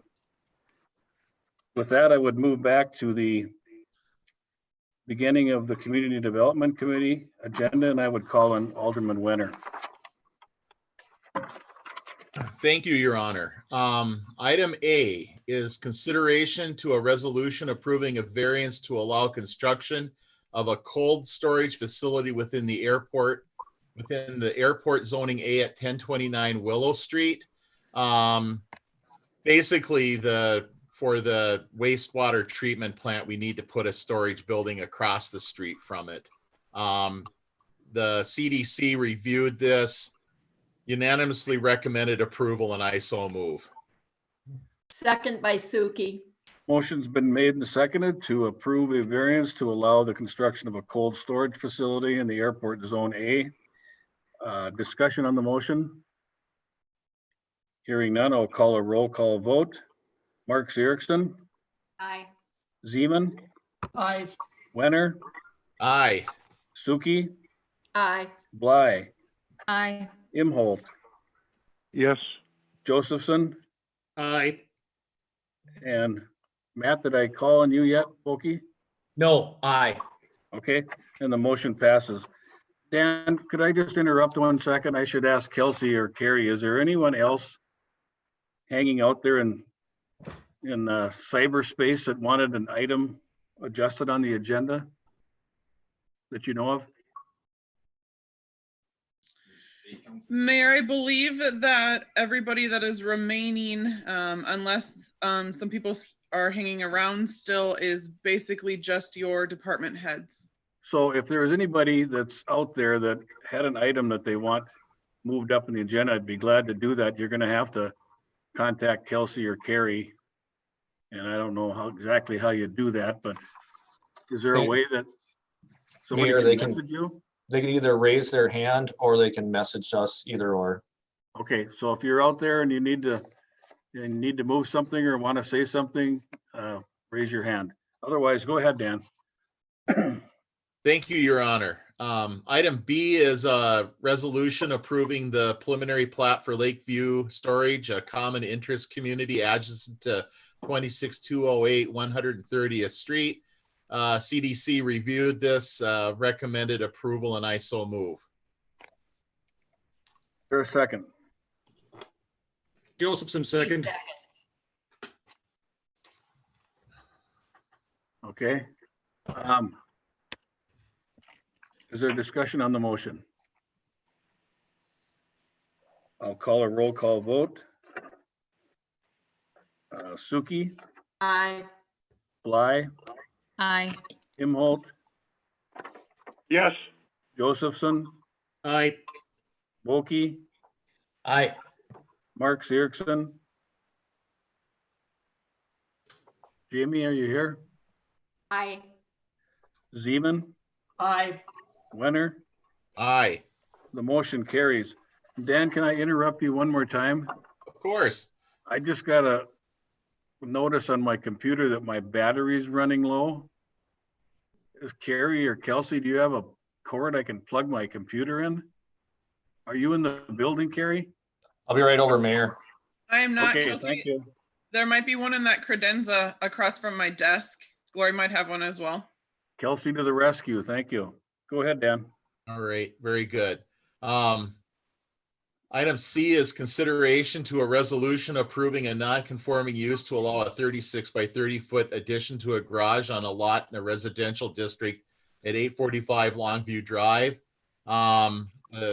Basically, somebody wants to add on to the back of their garage. They already have a garage on a lot with no other building on it, and we're allowed to do this. CDC recommended approval, and I so move. Second by Suki. Okay. The motion's been made and seconded to approve a non-conforming use at 845 Longview Drive. Discussion on the motion. I'll call a roll call vote. Wenner, Aye. Zeman, Aye. Marks Erickson, Aye. Bulky, Aye. Josephson, Aye. Imholt, Yeah, aye. Bly, Aye. Suki. Aye. The motion passes. Dan? Okay, thank you, Your Honor. Item D is first reading of ordinance 464, rezoning from I-1 light industrial to RM multifamily residential at 1473 Legion Road. There's been no comment on this to this point by the public. The CDC recommended approval unanimously, and I so move. Suki Josephson, second. Second, I'm getting a different computer set up here, so give me just a minute to get organized. You have a mouse? I gotta use this. All right. So we have a motion and a second. Correct. Discussion on the motion? Mayor, if I could, city staff, I guess, question on this one. Have we done any studies out there? Driving through that area, it just seems like a light industrial area out there. Have we looked at, making it RM? I guess that's the first question. Yes, it fits in with our comprehensive plan, which shows that area to have residential and some industrial use. So this would be a good fit for that area. That answers my second question. Thank you.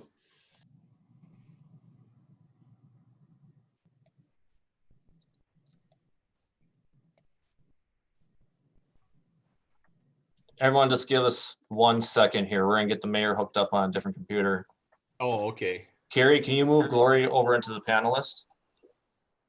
I sure can.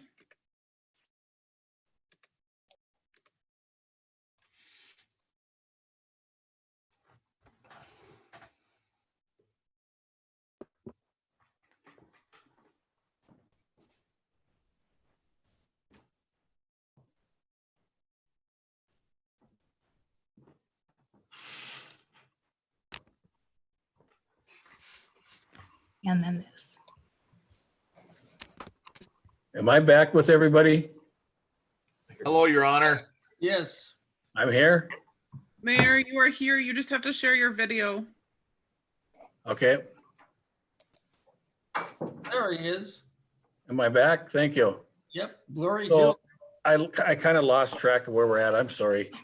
Your Honor, we were on item D, and there's been a motion and a second to that. And you asked for comment. There hasn't been any yet, and so we would need to call for a vote. And we're on item E, right? D, Your Honor. E. As in Dan. Okay. I'll call the roll call vote. Bulky?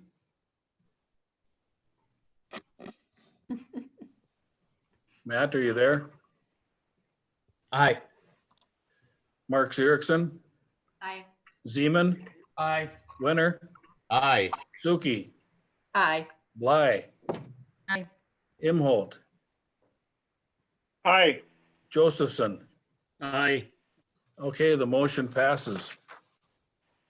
Thank you, Your Honor. Item F, we did E, so we're on to F, which is consideration to a resolution approving a variance to allow a 2% reduction of the parking lot interior landscaping and a reduction of 23 required parking spaces for the building additions at the high school.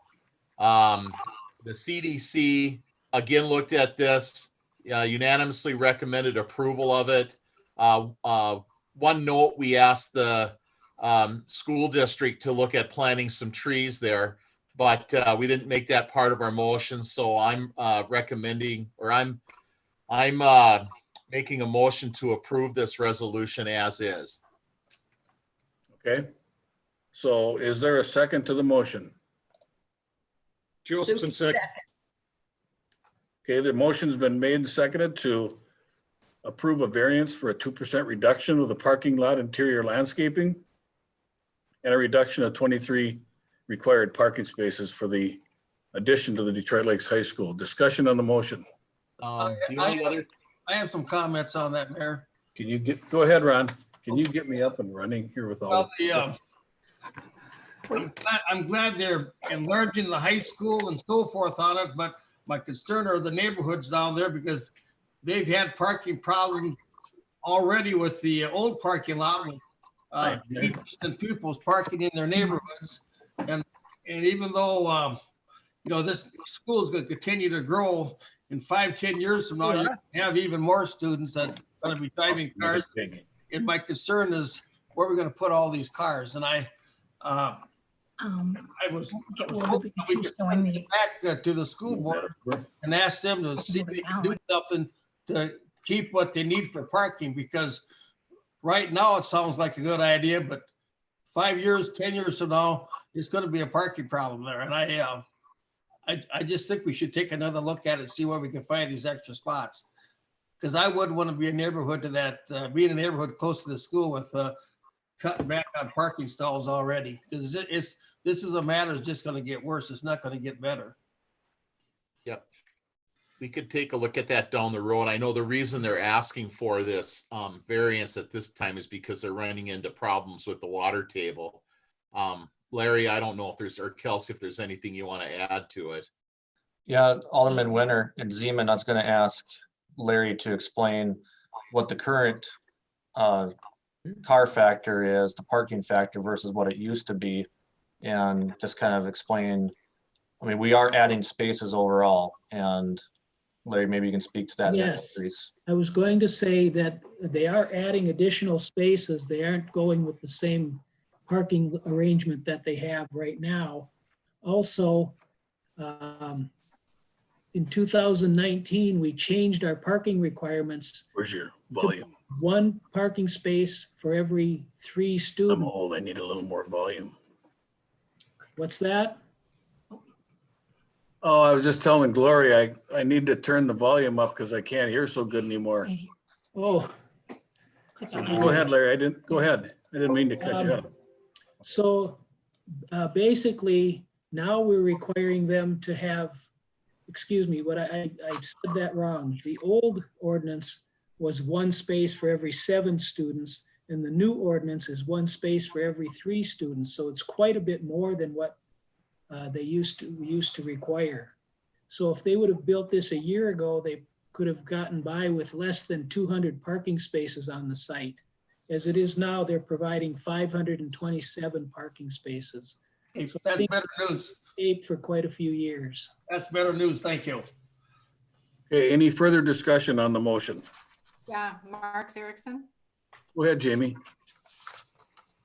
A question and then a comment or a request, I guess. It appears on the site plan that there is landscaping required on the north and west sides that, excuse me, isn't there right now. Can you tell me more about that? What is there? Is it all evergreens? What is it? And are they being required to have a specific plan? Larry, can you address that? I would have to look back at the plans in a greater detail. I'm not sure of the exact detail of that particular area. But it seems that they are meeting the required landscaping. Okay, Jamie, anything you want to add to that, or does that answer your question, or? Jamie, are you there? No, I think. She's frozen. Yeah, Carrie, something happened with Jamie's screen, and I want to make sure that we hear from her if she's got something else she wants to clarify or add for a discussion. Kelsey, can you give Jamie a call? Alderman, I'm assuming what's happening is we're having a lengthier meeting than we're used to and computers are starting to crash. battery life isn't sustaining. So if you have your chargers close by you, please plug them in. Okay, why don't we just, Mayor, if I could. go ahead, Matt. Larry, thanks for commenting on the increased number of spaces. I think that's going to be a huge help around there. Two, I just want to remind everybody, the voters spoke with the referendum and they wanted to keep neighborhood schools. So with that being said, I mean, they already voted knowing that there could be a parking problem in the future. So I think the voters have spoken on that one. Jamie, are you back with us? I am, thank you. You know, I agree. Thank you. I agree that neighborhood schools are great when you can make it work. And I think that the high school in that neighborhood is an asset. And I think that the neighborhoods need to be an asset as well. You know what I mean? They need to work together so that both are good neighbors. And then we keep it that way. And I would like to see them do landscaping on the east side as well. There is no landscaping currently there, and I'd like to see it from that northeast corner down to where the to the end.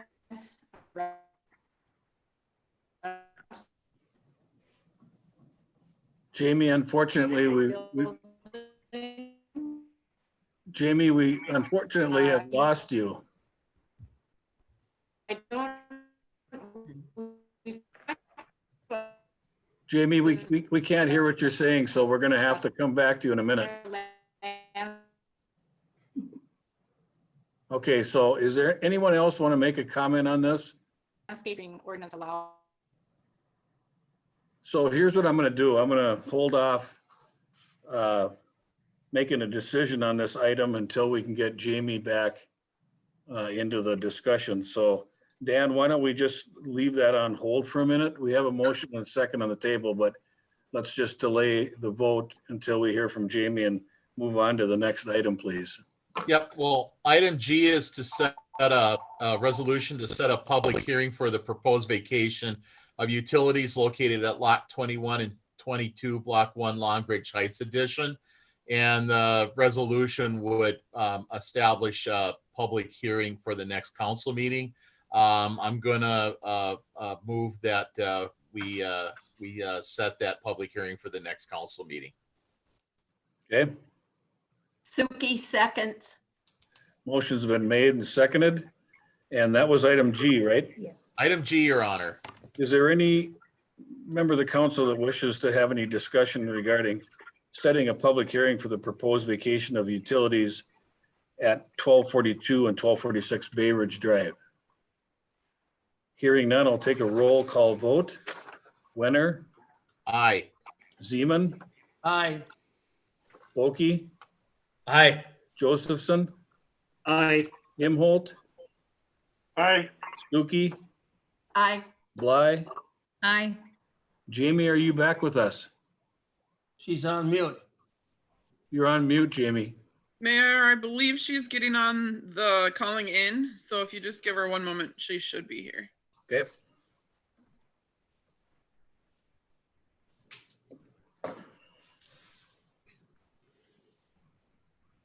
Let's hope this all ends soon. This is a tough deal. We're 6 feet apart. Huh? We're 6 feet apart. Right. I understand that the county commissioners are now meeting live at the courthouse. Yeah. I saw that. That's true, isn't it? Yeah, they've always. Yeah. They always have been. I don't think they ever did not. Oh, and the courthouse is open too, but we could maybe make it work next month, spread out in that large room just for the city council members. Well, and we could use the pavilion or something too, really spread out. Yeah. Jamie, are you back with us? Are you getting there? So Jamie's going to call in so then she can still have her video and have her audio through the phone. So Okay. Just bear with us for a minute.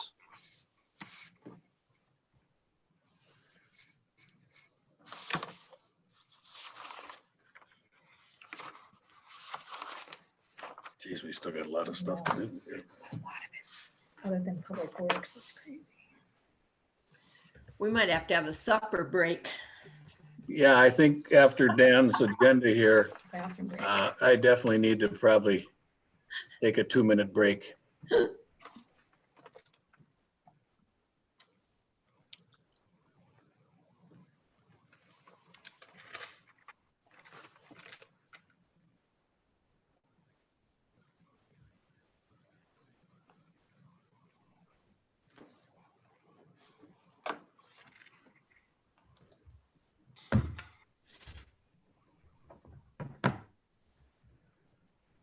So how about those twins?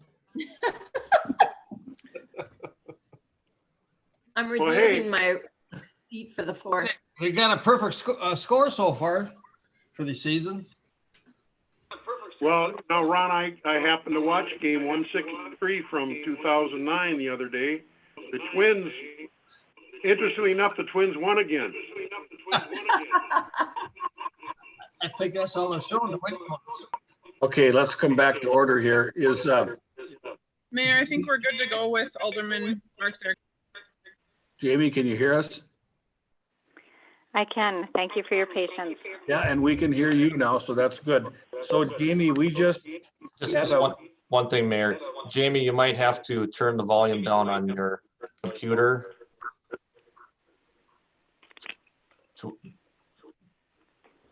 Which I've never really done. How about that? Yeah, that's pretty good. Yeah. Okay. I just could turn it off. So Jamie, we just had a motion and a second, and everyone has voted on setting a public hearing for the vacation of utilities at 1242 and 1246 Bay Ridge Drive, and we would set that public hearing for next month. How do you vote? Aye. Okay, the motion carries. And so now we want to go back to item F because I believe you had more to add, and I don't think we heard everything that you had to say before everything went haywire. So do you want to continue with discussion on the landscaping and the parking things at the high school? Thank you. Thank you. Yeah. Just a quick request. Can we make sure that there are, let's say 30% evergreens on the perimeter of the property where there are houses on the opposite sides? And can you extend it? Can we extend it down the right-hand side? It's the east side of the property. Right now, the drawing doesn't show any landscaping there at all. And there are residential units across. There are apartments, and they're more multifamily. But I still think there should be landscaping there. And I don't know how much that would affect parking. Hey, Jamie, this is Alderman Imholt.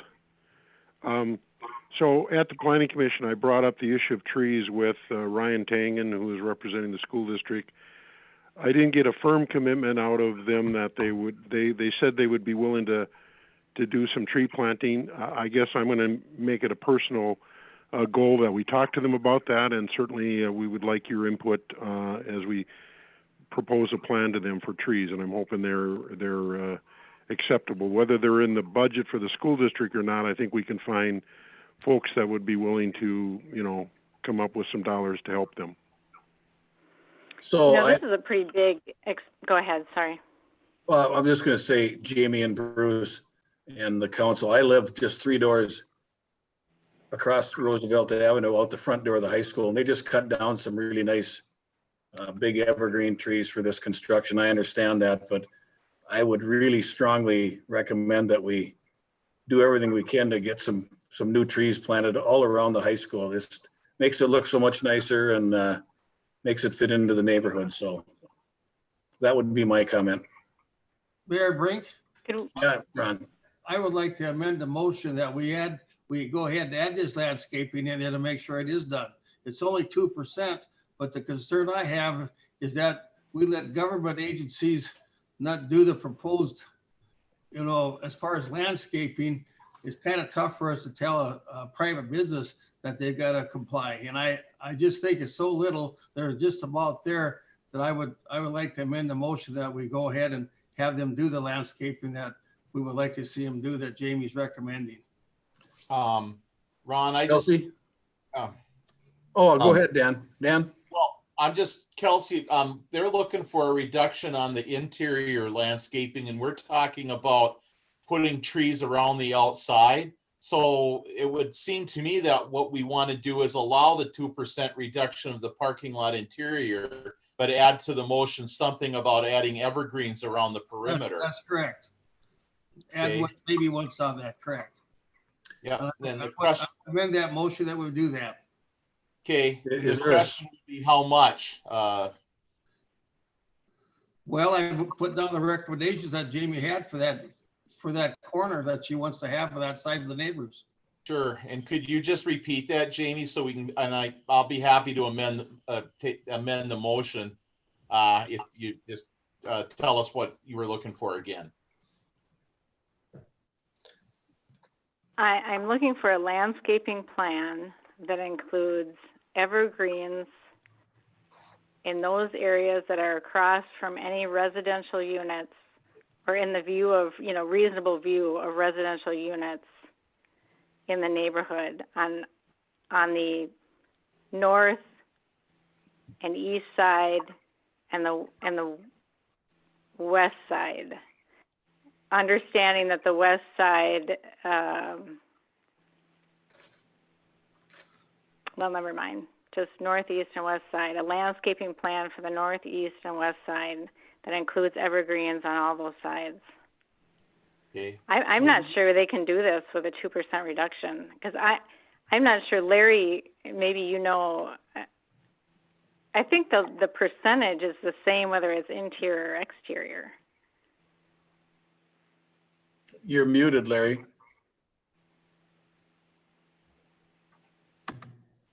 Go ahead. Interior requirement is 8%, and the total site requirement is 15%, which of course they're going to have way more than 15% green space. So a couple Okay. things, So we can here. add that condition that they do some perimeter tree planting that includes evergreens. Well, I think not only should we add the requirement that they add some evergreens, but actually submit a plan to us for approval on that. So how critical is this, Larry and Kelsey, that we come to a motion tonight? Can we delay this and get some of these questions answered by next meeting, or do we need to do this evening? They're already building down there, so Well, I know the horses are kind of out of the barn already, but they are anxious to get approval so that they can move forward. So I think if we put together a condition that they're required to do perimeter planting and make it contingent upon future approval of the landscape plan by the council, I think we would be in good shape. how does that sound to everybody? That sounds reasonable to me. Sounds I good. agree. And another Can you include that, suggestion, can you put it, sorry, Mayor, can you make sure that it says something about that must include evergreen plantings Yes. of some reasonable size? Well, you know what I mean. Well, I think No that's- shrubs. We do. You don't want 1-foot fingerlings out there. well, why don't we do this? Why don't we, That's why we want the approval, right? Correct. Exactly. we At could this make, point, we could make a second motion regarding the landscaping.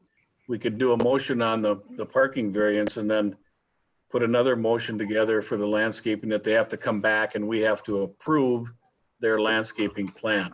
Does that sound like That would something we be, could that do? would be part of the condition that we are going to add. Yeah. Okay, all Yeah, right. you want to make it, if this is a condition for the approval of the variance, you want it to be in the same. Same motion? Yeah. Okay. right. If it's a condition. By looking for approval of a plan, I think then we can take and talk about the specifics of what kind of plantings we want with them. And then once they and then they'll need to put it in the plan and we'll need to approve it. Just keeps the motion simple for now by just saying we want a plan. Okay, so why don't we do this? If Ron would withdraw his amended motion, which I don't believe was seconded, we could have Dan change his motion with the approval of the seconder and vote on it that way. I would. Okay, thank you, Ron. So basically what we're adding on here is that is a statement saying that at the end, that would just say subject to submittal and approval of a perimeter landscaping plan. Okay, who seconded that motion? Josephson. Dan, are you okay with that? Dan Josephson? In reality, not really, because we're talking about a lot of speculation here. We haven't seen the landscape plan. I think when I watched the YouTube video of the planning commission meeting, they referenced a landscape plan, which is separate from the parking lot plan. And how do we know that evergreen trees are going to be the best option? I know 30 years ago around there was linden trees north, south on both east side and the north side of that whole property. Looked pretty nice, but all those trees died and they cut them all down, never replaced them. And I guess in terms of where we're going with this, why don't we just do the parking lot and deal with the landscape plan when that comes up? Okay, I'm gonna have to get the city attorney in here. And in addition to all the technical difficulties I'm encountering this evening, we've got all sorts of other challenges here. I think what Alderman Josephson is suggesting is that this not be a condition of this particular variance. So where I see where we are right now is that we have a motion made by Wenner, who then wants to amend that motion to add in the conditions that Alderman Mark Erickson has suggested to the motion. And Alderman Josephson, who seconded the motion, is opposed to doing that. So what I think you ought to do is, if there's going to be an amendment to the motion, we should vote on the amendment to the motion. And as I understand it, the amendment to the motion would be that we want to have a conditional variance based upon some trees or a landscaping plan. And so that needs to get a second. The amendment to the motion needs to get a second. If it gets a second, then we can vote on it. And then we should go back to voting on either the original motion if the amendment doesn't pass, or on the motion as amended if the amendment does pass. Does that make sense? Yep. Yep. And to be clear, since I made a motion, all I'm looking for is a perimeter landscaping plan. Okay, that's my proposed amendment to the motion. But you would be making that as, you're making that as an amendment to the motion to make that a condition of the variance. Is that right? Correct. Alderman Wenner? Okay. Correct. And so you need a second for your amended motion. So, amendment to the motion. Look at that. okay, so Zeman seconds it. Joseph. The language that I'm proposing would be that the school district provide perimeter tree plantings, including evergreens, in areas across the street from residential areas, which includes a landscaping plan which must be approved by the city council. Larry, I just don't want to include specific plantings. I know Jamie wants that, and it may come to evergreens, but if next year we get a disease that's attacking evergreens, we may want something completely different there. So I just want to leave it. I appreciate, I think you caught Jamie's motion, but I'm thinking let's leave it to a plan that we can look at specific plants down the road, and we don't have to make that decision. You're okay with the motion as long as it takes out including evergreens? Yeah. Okay. Okay. And I understand why Jamie wants evergreens. I'm just a little worried that that may not be what we want there in 6 months. Okay. Mayor, this is Alderman Imholt. Go ahead, Bruce. Yeah, I can't believe I'm actually the one that's the moderator of in moderation here with the school district. I appreciate everybody wanting motions, and if that's what they want, I'll certainly vote for that. But as I said earlier, and I commented at the Planning Commission, I encouraged the school district to plant trees. They indicated a willingness to do so. I was going to take it as a personal responsibility to follow through with them on that. But if people want to make it in the form of a formal motion, I'm happy to have that support. But either way, I was going to make sure we got them to plant trees, and as Mr. Wenner said, I would want to make sure they're the appropriate trees in the appropriate locations, so that they're part of our community and part of the neighborhood, as I heard earlier. And so, yes, I appreciate everybody wanting to have trees, but I was just going to try to do it more in a congenial manner rather than making it a motion. But whatever people want, I'm happy to support. Okay, so we have an amended motion and a second on the table that we need to vote on first. Charlie? Yes, If we have that- to vote on the amendment to the motion. Yeah, and that sounds like what we want to actually do in reality is we want to take that motion as our action. So if the amended motion passes, what do we do with the original motion? Let's step back. First, you would vote on this amendment to the original motion. If that passes, then you go back and you vote on the motion as amended. Aha. Is everybody prepared to vote on the amended motion? Does everybody understand we want some trees around the high school? Can you read that motion back to me? Go ahead, Larry. Yes, that the school district provide perimeter tree plantings in areas across the street from residential areas, which includes a landscaping plan which must be approved by the city council. Sure. Thank you. Okay, further discussion? All in favor of the amended motion, say aye. Aye. Oh, Aye. oh, You have to do sorry. roll call. You have to roll call. I'm asleep at the switch again. How about we raise our hands? I don't think that worked No. either. Won't work either?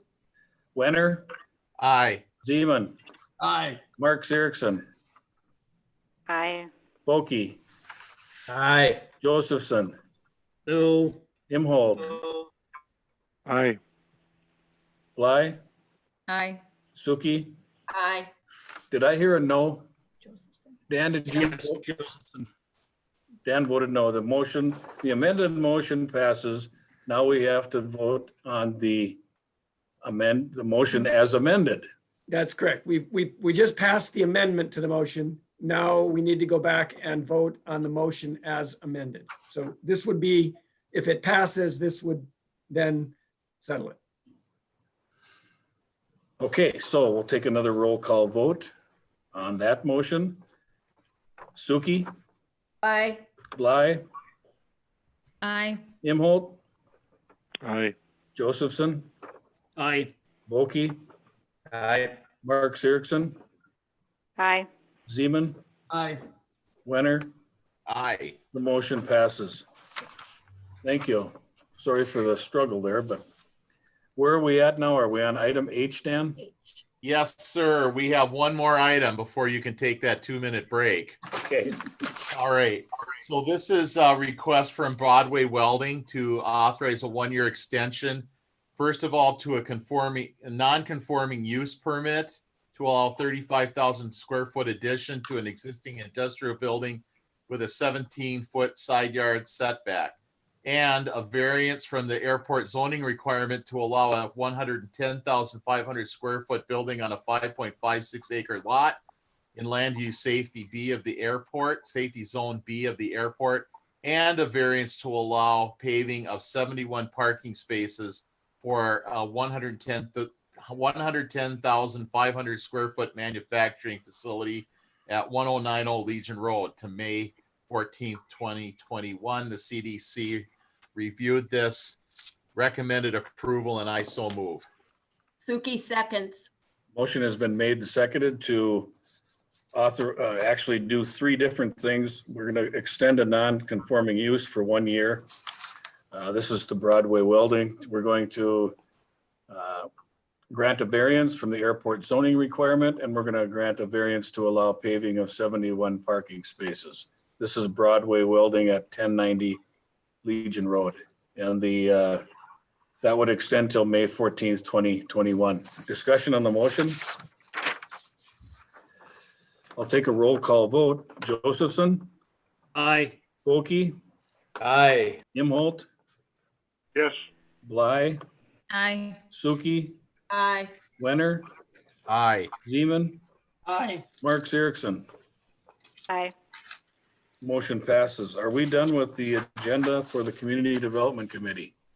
Aye. Okay, let's take a 2-minute break. Try to get back to your computer just in 2 minutes, okay? Thank you. Good job. Oh, boy. I'm getting stiff sitting there so long. I know, but then you're probably not.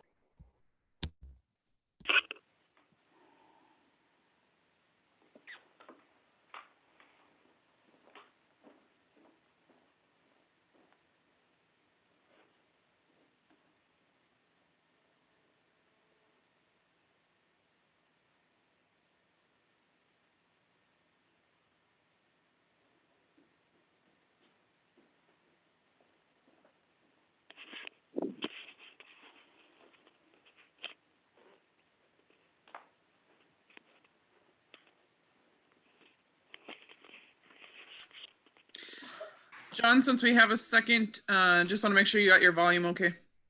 Yep, I can hear. Can you hear me? Yep, Okay. thanks. Sean, can you hear me and also your video? Yes. Can you hear me? Yep. Okay. Does anybody have any pizza they'd be willing to bring me? Hey, Sean? Yes. Yeah. I was going to check with the mayor. I mean, I guess in the interest of time, I was not going to have you give the same report that you gave at Public Works, but if he would like you to do that, then be prepared for that. Otherwise, I was just going to probably just mention you gave us a report, and the Public Works committee appreciated that. But if you feel you want to speak, that's fine too. Nope. And I'm good with that. Yeah. And if they do need a park board update, I could give that. That was kind of short and brief the other day. Yeah.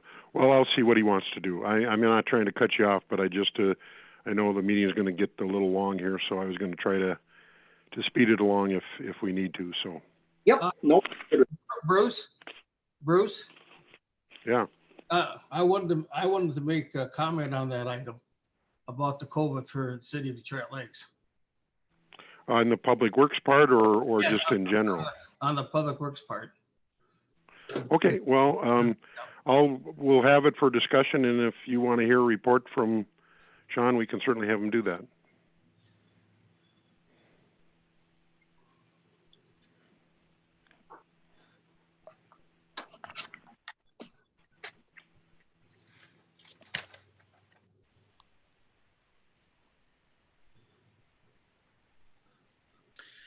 Mayor, just so you know, I did mute you as you were walking away.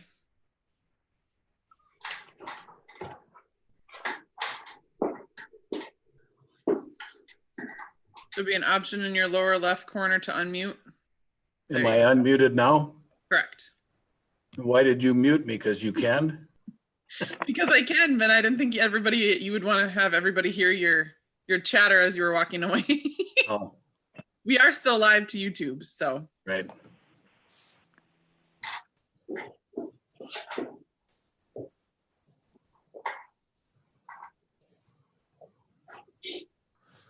One, two, three, four, five, six, seven. I'm on the phone, Mayor. Remember? Yeah, there you are. We got everybody here. So I'm going to call the meeting back to order. And we're at the Public Works Committee, Chairman Imholt. Thank you, Your Honor. Okay, and under Public Works had a report from our Public Works Director, Sean King, regarding COVID-19. I wasn't going to have him present a verbal report to the council unless, Mayor, you or somebody else in the council would like that. The summary was Sean and his public works folks have been diligent in following the governor's guidelines, the state guidelines, and what we need to do as a city. But certainly, and the Public Works Committee appreciated hearing that. But certainly, if you or someone else would like to have a more full report, he's welcome to do that. I'm fine with just your brief summary, Bruce. And if we do leave it at that, if anyone wants more information, you can get a hold of Sean via phone or email. So let's just. No, man, I talked to you yesterday about talking about the COVID for businesses. Is this a place, you mentioned this might be a good place to put it, or you want to wait till the end? I was thinking maybe when we got to your committee, Ron, for the public safety. Okay, you all right. can make your comment if that's okay. All right, very good, thank you. Okay. All right. So again, the Public Works Department has been doing a great job, and we appreciate their work. Under item B, consideration and approval of a sign plan for notice about alcohol and drugs on the beach. Is Chief Todd on the call here on the Zoom? We'll get him moved over here. Yep, give me 1 second. So what I'd like to have the chief do before I make a motion, Your Honor, is just give a brief a summary of what he's done. He and Sean and Tom Goulin had driven the beach and have some suggestions for signs, and I want to put that out there before I make a motion. Chief, can you unmute yourself and talk to us? Yeah, I'm here. Can you hear me, Mayor? Yes, we can. Thank you. All right, I'm trying to turn my camera on too for you. Okay. All right, I couldn't hear everything Bruce said when I was getting transferred from being an attendee to a participant. So what exactly did you need me to address? Chief, I just, you had some comments. I thought good comments yesterday at Public Works. I guess before I make a motion, I was just hoping maybe you could summarize your thoughts on the signs on the beach and the need for them. Sure. I know I've spoken with several of you following the 4th of July events, and each year I debrief the officers that worked the beach detail and talk to them about how things went. And by and large, each year I hear from them that the majority of the issues they address down there is either people drinking alcohol on the beach or having their dogs down there. Both of these subjects are really only kind of critical during the 4th of July. We're not on a daily basis down there stopping people from going on a walk with their dog. We're also not on a daily basis looking for alcohol violations, but when you have a large congregation of thousands of people, either of those two things can cause significant problems with a large event like that. So what the officers and deputies that work down there have by and large told me is that when they're making contact with these visitors at our beach who are violating either of those ordinances, the majority of the people tell the officers that they were not even aware that they couldn't have alcohol or dogs on the beach. And that's what precipitated this discussion back in July of last year. Does that help, sir?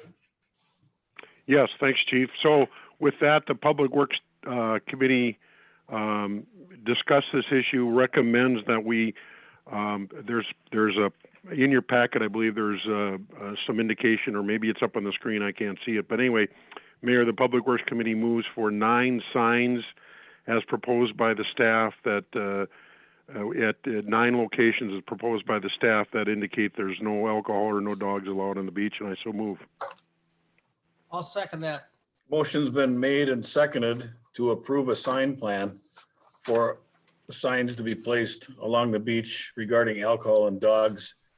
Discussion on the motion? Mayor, if I could. Yeah. I just like to throw out here a couple of things, and please take this as nothing personal against you or your staff, Chief. Detroit Lakes is built on tourism. That's what brings people to town. That's where we get them to come. I think that we're concerned about one weekend, so we're going to post 9 signs 365 days a year is a little overkill. I'm not against the signs. I'm just against 9 of them at all those locations. I think that we need to be open and welcome to tourism, to folks coming down, to enjoying it. I think with Chief and his staff, they handle it in a very professional manner and use it as a positive contact with folks that are coming down here. I think that this is too far reaching. I don't think we need this, and I'm against these signs. Thank you, Matt. I have a comment. Yesterday, Matt, you asked who put this item on the agenda. It was me, Ron Zeman. And the reason I did this, there's a need to have these signs. The city of Detroit Lakes has an ordinance that has no alcohol on our beaches or our city parks. It was also stated by you that having no alcohol signs on the beach in the city parks hurts our city's tourism business. This is not the case. It is not true. It's just the opposite. Our state sales tax collections in Detroit Lakes and Becker County have had major increase over the last 10 years. Our city's food and beverage tax that is collected from bars and restaurants in Detroit Lakes has also had major increases, over $500,000 last year. This tax funds many projects. Our Detroit Lakes liquor store has a record year in sales last year, $7.4 million. Many of these sales dollars came from the tourists.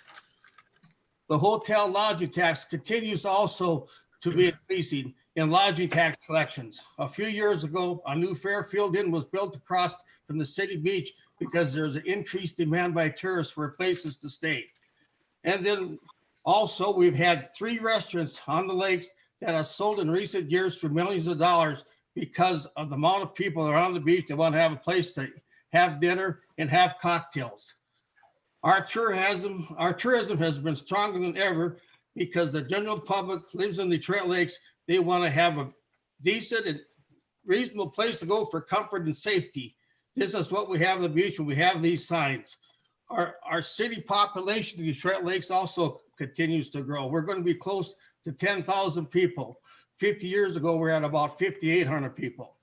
Our young people and children deserve a safe place to have fun without having alcohol in the area. We need an alcohol-free zone to keep our city parks and beaches safe for our children.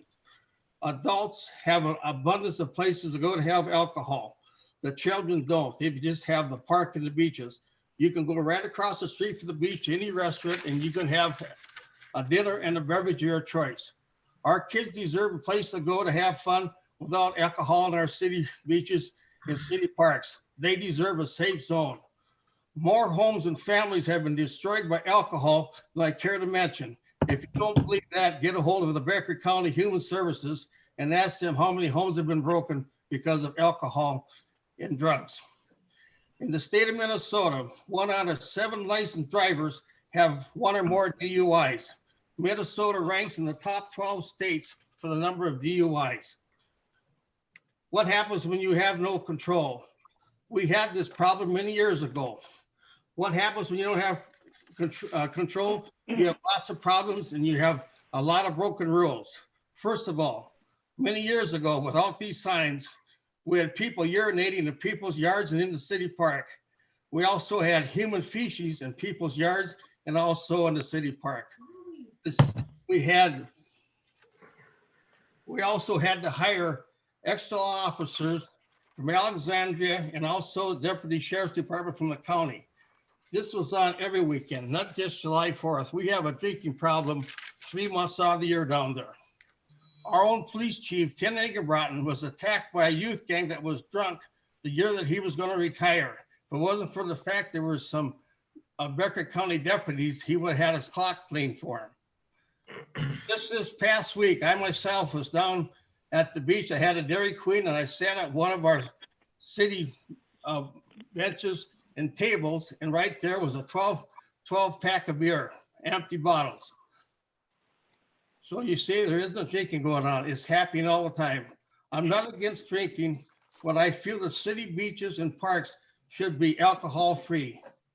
Please make our beaches and parks safe and sound for families and kids. Let's not go backwards. Let's go forward and make Detroit Lakes the best place to live, work, and do business. Vote no or vote yes for this project. Keep up the no alcohol signs on the beach. Also, I want to say that along with this, I don't know how many of you remember this, but we had no regulation on alcohol on the beaches. Playboy magazine listed Detroit Lakes as the #1 place to have sex on a 4th of July weekend. We don't want to go back to those days. many of you residents remember that, Matt. And when they hear about going back to those days, we don't want to have that.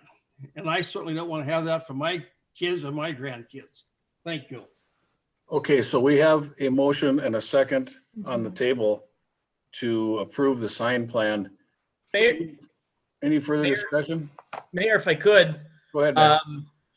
Ron, I'm not arguing drinking or no drinking. Right now, there, and it has been no drinking on the beach for a while.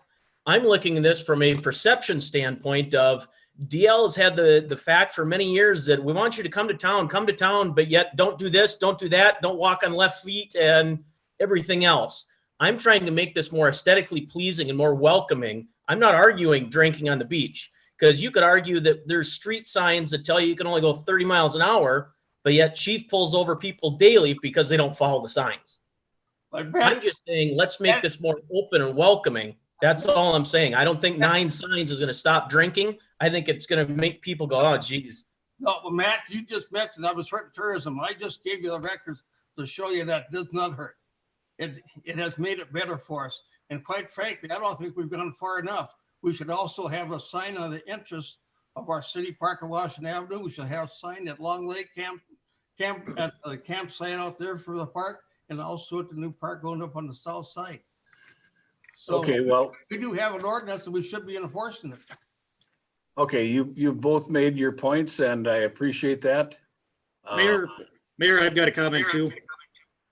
Okay, sure. I do support Police Chief Todd. Support the police. I do think we need some signs that we can reference when we're on the beach and we see somebody with a dog, we can point to a sign. But I'm with Matt. I think 9 signs is too many. I think we've got enough no signs, and if we're going to go with no, let's list them all out. No peeing on the beach, no pooping on the beach, no nothing. But I think, you know, if we have 3 signs or 4 signs, I think that'd be plenty, as long as they're conspicuous and we can point to them and reference them. 9 signs is too many. Okay. I might want to mention, we had 9 signs on the beach, but somebody took them down here at the end of August. Who was that? Who authorized for those signs to come down without going through the city council? Tell me who did that. I can't answer your question, Ron. I was at that meeting. I know who it was. Well, we've heard, Mayor, I don't, there was no staff directive to take down any signs. There was one rotten sign across from Lakeside that fell down last year. No one has gone through and removed signs on the beach. How come there's no alcohol signs? They're all gone. Who took those down? They didn't fall down by themselves. okay, well, I think we've heard kind of both sides of the coin here. And I think it's time to vote, and we'll see how the vote comes out and we'll go from there. So I'm going to call the question. I'll start with Suki. Madeline, are you there? Yes. Bly, Yes. Imholt, Yes. Josephson, No. Wilkie, No. Marks Erickson, Yes. Zeman, Yes. Wenner. Aye. The motion carries. So that will be on item C. Item C, Your Honor, thank you. Okay, so there's been a request to reduce the transient merchant license for 2020. The committee discussed this. The maximum license, as I understand it, and please correct me, Gloria, if I'm wrong, the maximum license is $275 flat fee plus $36 a day, up to a maximum of 20 days, so a total of $995. What the committee, and I will make a motion on this, but what the committee suggested is for those folks that have paid for a full season already, there's a number of transient merchants that came in and it's just easier to pay for the whole season.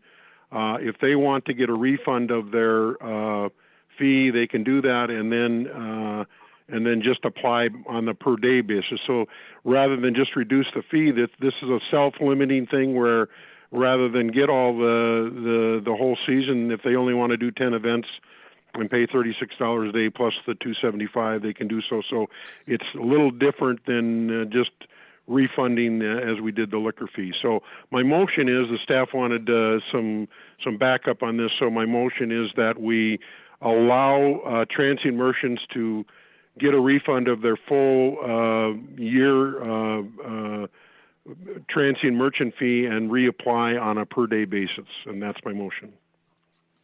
Dan Winter here, second that. Motion's been made and seconded to alter the way that we enforce our transient merchant license fees for the year 2020.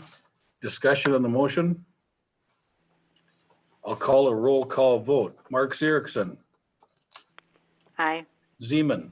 Yes. Wenner. Aye. Volkey. Aye. Josephson. Aye. Imholt. Yes. Bly. Aye. Suki. Motion Aye. carries. Motion carries. Go ahead, Bruce. Okay, thanks, Your Honor. Okay, the item D is we need a resolution approving the plan specs and authorizing advertisement for bids for the proposed Long Pine Estates Phase 2 street and utility improvements. Such bids to be open June 4th, 2020. I move as Public Works recommends approval, and I so move. Second. Motion has been made and seconded to adopt a resolution approving plan specs and authorizing advertisement for bids for the Long Pine Estates Phase 2 project. Who was the second? Your Honor, just a comment here. Zeman. Zeman. Yeah, Your Honor, this is just a comment. Okay. I think we're voting on a resolution approving the plan specs, and that's fine. I think Mr. Zeman brought up a point before about does this qualify for the 20 unit assessment policy. I guess I'd like to have it on the agenda, just to throw it out as a comment. I don't know if it's on the Public Works or Finance agenda, but I do think we want to give some clarification and backup if that's what the staff is recommending. I would like to make sure that the council, in fact, has approved that. So that doesn't affect this vote. I'm not suggesting we make that part of this vote. I'm just making sure that we have that on the agenda next month for discussion. Okay, I'll ask Lori to add that to the agenda, Bruce. Yeah. Further discussion on the motion. We didn't vote yet, did we? Okay. No, I'll take a roll call vote. Zeman. Aye. Benner. Aye. Mark Erickson. Aye. Josephson. Aye. Imholt. Aye. Volkey. Aye. Stuckey. Aye. Bly. Aye. Motion carries. Bruce. Item E is consideration of proposal for landscape architect services for schematic design and renderings at Washington Avenue and North Shore Drive. I'm going to make the motion, but then I'd maybe ask Councilman Boki. He's been the one advocating for this, which has been good, and maybe he wants to say a word or two on it. So the Public Works Committee recommends that we accept the proposal for landscape architect services and for the design at in the park at Washington Avenue and North Shore Drive. And I so move. Second by Boki. Motion's been made and seconded to approve or do we actually have a proposal yet? Or are we going to go out for proposals? No, there's a proposal in the packet. Okay, because I'm just going off a paper copy here. Sorry about that. So the motion and second is to accept the proposal for landscape architect services for schematic design and renderings at Washington Avenue, North Shore Drive. Discussion on the motion? Mayor, if I could. Go ahead, Matt. Looking at this, I think this has been kind of my project that I've been bringing forward at the Public Works and would like to address the full council with it. I think Detroit Lakes is in a golden opportunity here to look at redeveloping that Washington Avenue. If you're heading south down to the beach, this is a keystone project that sets up the whole waterfront development there, moving west along Westlake Drive. If we could bring in a landscape architect to develop something there, a gateway district, a something that's noticeable and tangible, stands out to let people and citizens know that you're entering the waterfront. What that looks like, I have no idea, but I know that in Duluth, when you enter the Canal District, you know you're at in the canal there. When you're in Jackson Hole and you see the big antlers there, you know you're in something different and unique. That's what I think we have a great ticket that we haven't had in Detroit Lakes in the last 20 or 30 years to set this up and make it a real keystone piece and to set the development for that whole West Lake project. So that's why I would bring this forward to everybody and just see what this looks like. And it may come that we don't want to do anything, which is fine, but I think we need to at least look at it and move forward with that. Further discussion? Just a comment. This is Jamie. Go ahead. Just, I think the one potential negative here is that it would obscure the view of the beach. Well, we'll have the opportunity to approve anything though, Jamie, that we're shown. Sounds good. Okay. But I just wanted to make my thoughts known ahead of the fact. No, that's fine. Ron? But we're going to have drawings and stuff coming up more in the future for what this is going to look like? Yes. Before we do anything? Yes. Okay. Further discussion? This is to go out with a proposal to come back and see, but my question for Larry Redmond is, when we had RDG, did they have any proposals for down on the beach for the entryway?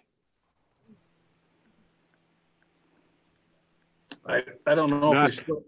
Not here. They did not here in this location. They did down further along the beach, but not in this location. Okay, because I know they were doing some of that. They did it in front of the library and they went right on down, but I thought we maybe would have a chance to see some of their plans too. And we maybe would want to, even if we haven't, maybe even contact RDG because they're the ones that started this whole program. Further discussion? Bruce is right, though. They didn't have any plans for this area, but further down on the beach. What I'm saying, maybe they could give us some ideas since they've been working with us on this. Well, it wouldn't be free, Ron. It wouldn't be free. Well, this is going to be free either. Okay, further discussion? I'm going to call a roll call vote. We have a motion, a second on the table. Imholt? Yes. Josephson? Aye. Bulkey? Aye. Wenner? Aye. Zeman? Aye. Marks Erickson? Aye. Stuckey? Aye. Bly? Aye. The motion carries. Your Honor, if with your permission and without objection by council members or the city attorney, the next three items, F, G, and H, all have to do with Becker County. In the interest of keeping your roll call to one vote, the committee would like to recommend approval of F, G, and H with the county, and I so move. Second it. Motion's been made and seconded to. Motion's been made and seconded to approve F, G, and H. F being a cooperative agreement with Becker County for the South Washington Avenue project. Item G, a resolution approving a county project within the municipal corporate limits regarding South Washington Avenue. And item H, a cooperative agreement with Becker County for the Westlake Drive Legion to County 6th Street multi-use trail improvements. Discussion on that motion for those three items. Roll call vote. Wenner? Aye. Zeman? Aye. Marks Erickson? Aye. Stuckey? Aye. Bly? Aye. Imholt? Aye. Josephson? Aye. Bulkey? Aye. The motion is approved. Mayor, I just want to note that the Public Works Committee is happy to move the meeting along for you. Under I, consideration of proposal to complete a traffic study for Frazee Street East and McKinley Avenue intersection. The Public Works Committee has looked at this. Again, as most council members and the public know, this is a real tough area, and our city engineer, John Pratt, has recommended a traffic study. Unless anybody needs to know any more information about it, as chairman of the Public Works Committee, I recommend approval of the proposal and so move. Second by Bulkey. Motion's been made and seconded to complete a traffic study, Frazee Street East and McKinley Avenue intersection, and awarding the contract. Discussion on the motion. Just a comment. or maybe it's a question, we just redid this intersection. We just redid it. So why now are we looking to redo it again? Well, I can give you my personal opinion, but maybe Mr. Pratt wants to pop in here and let you know what's going on. John, go ahead. Sure, Mayor and Council. Alderman Erickson, you're not wrong. We did just do this, and I would say somewhat unfortunate. I think some of the things that have added to the situation with traffic and lack of efficiency and some backup and things like that is some of the development that's happened adjacent to that area since that was done. Since that was put in, we have a Holiday gas station that's extremely busy. We also have McKinley Plaza and some other things like that I think have contributed to that, the busyness and the volume that we're seeing there. Those streets are a couple of the highest volume roads we have in town. I don't know if that was inaccurately predicted at the time that went in, but even the traffic engineers that I have spoke to about this, and when I was working on getting a proposal, all have commented that, yeah, that's a pretty extreme amount of volume and a lot of lane assignments approaching a four-way stop. So it's fairly atypical. And I think the reason for this study is not only to look at how would a signal work, how would a roundabout work, could we do either of those, but also if we do any of those, what's going to be the impact at some of the adjacent intersections. That's probably my largest concern, because what we do here will have some impact rippling out away from this. Yeah, in Jamie, I commented on this at Public Works. So you're exactly right. It's a little frustrating because this intersection got built as part of Highway 10, and then we've had this development. And in hindsight, and I said this, I voted on a couple of these things, and in hindsight, we should have done a little more planning. We should have taken some land before Holiday built. We shouldn't have let them put that one axis so close to the intersection. We should have taken a little land before McKinley Plaza was built in anticipation that this would have been an issue. And just looking forward, I hope we do a little better job of looking at some of that as we have some of these busier intersections. So it is what it is now, and I think John's right. We'd have to do the study to see what exactly we want to do there. I have my own feeling what would be good. I could have probably charged you a couple $100 for the study and come up with the same result as the 20-some thousand we're going to do, but it is what it is. We need the experts, and hopefully they'll give us some good answers. Further discussion? Well, if we do come back with a plan that looks good, it doesn't mean we have to do it right away, does it? No. I mean, it might be nice to have the concrete dry good before we go on to the next part. Well, I think the one issue here, though, is, John, correct me, is we want to do this study in anticipation that we're redoing Frazee Street there along that area at some point, correct? Next year, 2021, we've scheduled Frazee Street from McKinley to Washington Avenue. So not to say that we couldn't do it in the future, but frankly, now is the time to do it, because if we do anything with Frazee Street now and then say defer on intersection improvements, we'll ultimately end up redoing some of what we just did in 2021. So trying to do this in a manner that makes some sense from a cost perspective. Because that comes off of Highway 10, do you think there could be any money from the state to help us on something like this? No, the only money from the state, Alderman Zeman, is they are state aid routes, and we are getting some federal aid through our municipal state aid account for Frazee Street, along with homes and so forth. But as far as other funding, I think it would be difficult at best. Further discussion? The reason I brought that up, because with the COVID going on, some of these funds for the state and the city could be a little tighter than what we'd like to see. That's why I'm wondering. Further discussion? I'm going to call a roll call vote. Wenner? Aye. Seaman? Aye. Mark Erickson? Aye. Bulkey? Aye. Josephson, Aye. Imholt, Aye. Bly, Aye. Suki. Aye. The motion passes. Item J, Your Honor, is authorizing a commercial dumping fee for city compost site and approving a resolution amending the Detroit Lake City Code 210.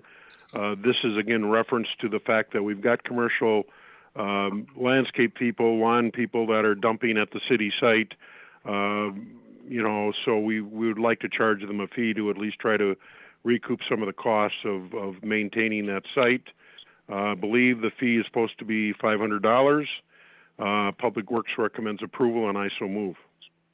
Second it. Motion has been made and second authorizing a commercial dumping fee for the city compost site and approving a resolution amending the Detroit Lake City Code number 210 fees. Discussion on the motion. I'll take a roll call vote. Suki, Aye. Bly, Aye. Imholt, Aye. Josephson, Aye. Bulkey, Aye. Marks Erickson, Aye. Zeman, Aye. Wenner. The motion passes. And aye, by the way. Well, sorry, Dan. I'm Item getting- K, consider. getting So in very- regards to that commercial, in regard to the city compost site, Public Works Director Sean King has recommended purchasing a ST60 stump grinder, which would help us get rid of some of the brush and stumps out there at a lower cost than trying to commercially to do that. So he's recommended the purchase of an ST60 stump grinder from Bobcat of Fargo. Public Works recommends approval, and I so move. Second by Bulkey. Motion's been made and second to purchase a new stump or purchase a ST60 stump grinder for the city Public Works Department. Discussion on the motion. I just wanted to point out that Sean mentioned that last year we had this hired out to have it done for $40,000. And now that we have our own stump grinder, we'll be able to do it ourselves and save a lot of money and get our costs back on this grinder real fast. Further discussion. I'll take a roll call vote, and I'm going to let Alderman Wenner vote first. Thank you, Your Honor. Aye. Zeman, Aye. Marks Erickson, Aye. Suki, Aye. Bly, Aye. Bulkey, Aye. Josephson, Aye. Imholt. Yes. The motion passes. Bruce, was there any additional items other than the consent? There are no additional items, Your Honor. I hope that by the time we meet next month, we'll have a little more flexibility on opening some of our facilities, and we'll have the discussion at another time. Thank you. Thank you. We'll move to the Finance Committee. Chairman Suki, I believe that we have at least one other item on here, don't we? Well, item A is an update from our new finance officer regarding the financial impacts of COVID-19 on the city. If you want to go ahead with that, Mayor, if not, we can probably just have her send out the reports to all of the council people. Yeah, we, Heidi's, I did get the emails. Heidi did send out information on our food and beverage tax, our special option sales tax for the police department, and our liquor store, and some other additional information on some of our finances. And Heidi, if you wouldn't mind, if you could send that to the folks in the press, the people at the newspaper and at the radio station, would you forward those same emails on to those folks? Maybe if Heidi, if you excuse me, Mayor, maybe Heidi could put a little bit of verbiage to that, sort of to give just a basic overview. Yeah, She sends it to the press. yeah, I think in the email, she kind of had that, Madeline. I read it just before the meeting, so Okay. I think that would be good if you would do that, Heidi, and then the rest of the council can read your reports and your summary, okay? I can certainly do that. I'd be happy to. Thank you. Anything else, Madeline? Nope, thanks for hanging around, Heidi. We'll move to the Public Safety Committee. Chairman Seaman. Okay, the first item is item A, is update from as far as our police facility. And I'd like to call on Kelsey, then also police chief at the same time then. Yeah, Mayor and Alderman Zeman, basically where we're at is we have a pre-con meeting this Thursday. Basically, we'll be meeting with the contractor to talk about what their schedule is going to be for the project. We're going to have to execute a agreement with the contractor. I got a draft of that to review. Then we'll issue a notice to proceed for the contractor also. So after Thursday's pre-con meeting, I'd expect to see some activity probably within the next few weeks, potentially at the site once we issue the notice to proceed. Okay. Chief, do you have any comments on the facility before we go into your report? No, we're just really excited about it. Things are moving really well and we appreciate all of your support on it. One thing that I brought up at our public safety meeting is we've had so much bleakness with the COVID-19, and I know we've got to be safe and stuff, but I think we've got something positive happening in Detroit Lakes with the groundbreaking for this. And I would like to see us, the city council, the police chief, some city staff to go down and do a groundbreaking picture with the shovels and having our masks on. But I think 100 years from now, people will look at this picture and say, how come those people are wearing those masks? And we can say, well, that's when they had the COVID. Same thing has happened in 1917 with the Spanish flu. We have a lot of positive things going on, even though we have this COVID, and I think this is one of them. And we can certainly be outside and 6-7 feet away. And I guess if the county commissioners can meet inside the courthouse in the room, we certainly ought to be able to meet outside and do a groundbreaking. I would really, I don't know how the rest of you feel about this, but I think we worked a long time on this. It's one of the first new buildings we've had in Detroit Lakes for a long time. So it wouldn't take long. We don't have to invite the Chamber of Commerce down with their full crew. It'd be just the people from the council and the city staff, and do the groundbreaking, get some pictures, and have it part of our history book. Anybody have any comments on that? I'm not opposed. I would be willing to participate, say a few words. So without objection, I'll look into maybe having that done, or I can talk to Ron about it. We'll come up with maybe a plan. Okay. Okay. Now we'll go to police chief in his monthly report. You want to give us some highlights on that, chief? Sure. I'm going to keep it really brief for you guys. Our call numbers for April were down significantly. We were down 375 calls from April of 2019 to April of 2020. That trend is continuing into May. There's less traffic, less car accidents, less traffic stops occurring. So it's been a unique situation to go through, but our officers are handling it really well. We are nervous about the long-term effects of this on our community, particularly the business community. I'm sure all of you will discuss more of that a little later. I do want to recognize Beth Friday. She's been doing an incredible job as the volunteer coordinator for the volunteer DL program. I did try to get a letter to the editor published in our paper. Still waiting to see if they can get that in there. But if any of you encounter Beth, please thank her for all the work she's been doing. She's managed a huge workload with this volunteer program. And I'll cut off with that. Thank you, Ron. You're welcome. Chief Flynn, are you there? Chief Swanson. Or Swanson, rather, excuse me. Chief Swanson, are you there? Yeah, I am. Okay, you want to give us a brief update where you're at? I apologize for calling you Chief Flynn. That's all right. Old habits. Call volumes were staying about the same month to month as far as where we've been on track for the past few years. So haven't seen much change there. You know, as we talked at our public safety meeting, one of my concerns is the fact that we, you know, last year we put on 2 new members during our membership drive. Since then, 1 member of that did leave this winter.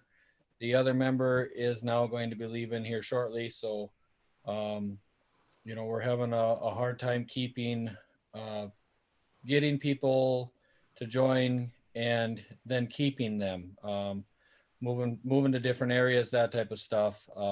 currently we are at 24. I would say here within the next month, month and a half, we're going to be to 22 members. You know, we're getting low. You know, just alone today we had 3 calls, which you know, one was up by Richwood with a rollover. One was a CO call up by Cotton Lake. So I mean, the drive time, the time of the calls, everything it adds into, you know, the whole spectrum of all the calls. So it is putting a lot on the very few numbers we have. So we did talk about it at our meeting, that if anybody's got some better ideas of how to promote, to try to get more people or younger people interested in joining. Obviously, it's a very beneficial thing for the community to have a volunteer organization compared to going a full-time career because of the cost. But I know Jamie sent out a couple ideas today. So if anybody else has some ideas, you know, feel free to send them to Glory, and then Glory and I will kind of go over them. But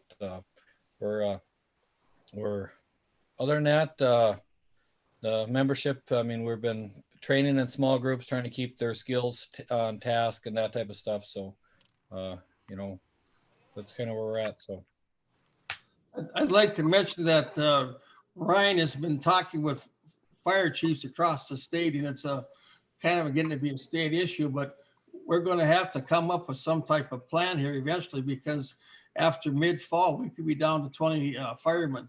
And that's a lot of work for 20 guys, and we get a lot of calls. And the biggest problem right now, Chief Swanson says that a lot of businesses, the old days, the businesses that allow their people to go on a fire call. Well, a lot of businesses today don't allow that. So it's tough to have firemen, but they can only go out after they get home from work. And it's very difficulty. So if anybody on the council has any ideas for public safety and Chief Swanson, how to get more volunteers, please let us know, because it's getting to the point where we can't afford to lose any more of these firemen, because it's getting to the kind of a danger zone right now. So if you have any idea how to turn this around, please let us know. We could use your help. very well said. Thank you, Ron. Anything else for the committee, Ron?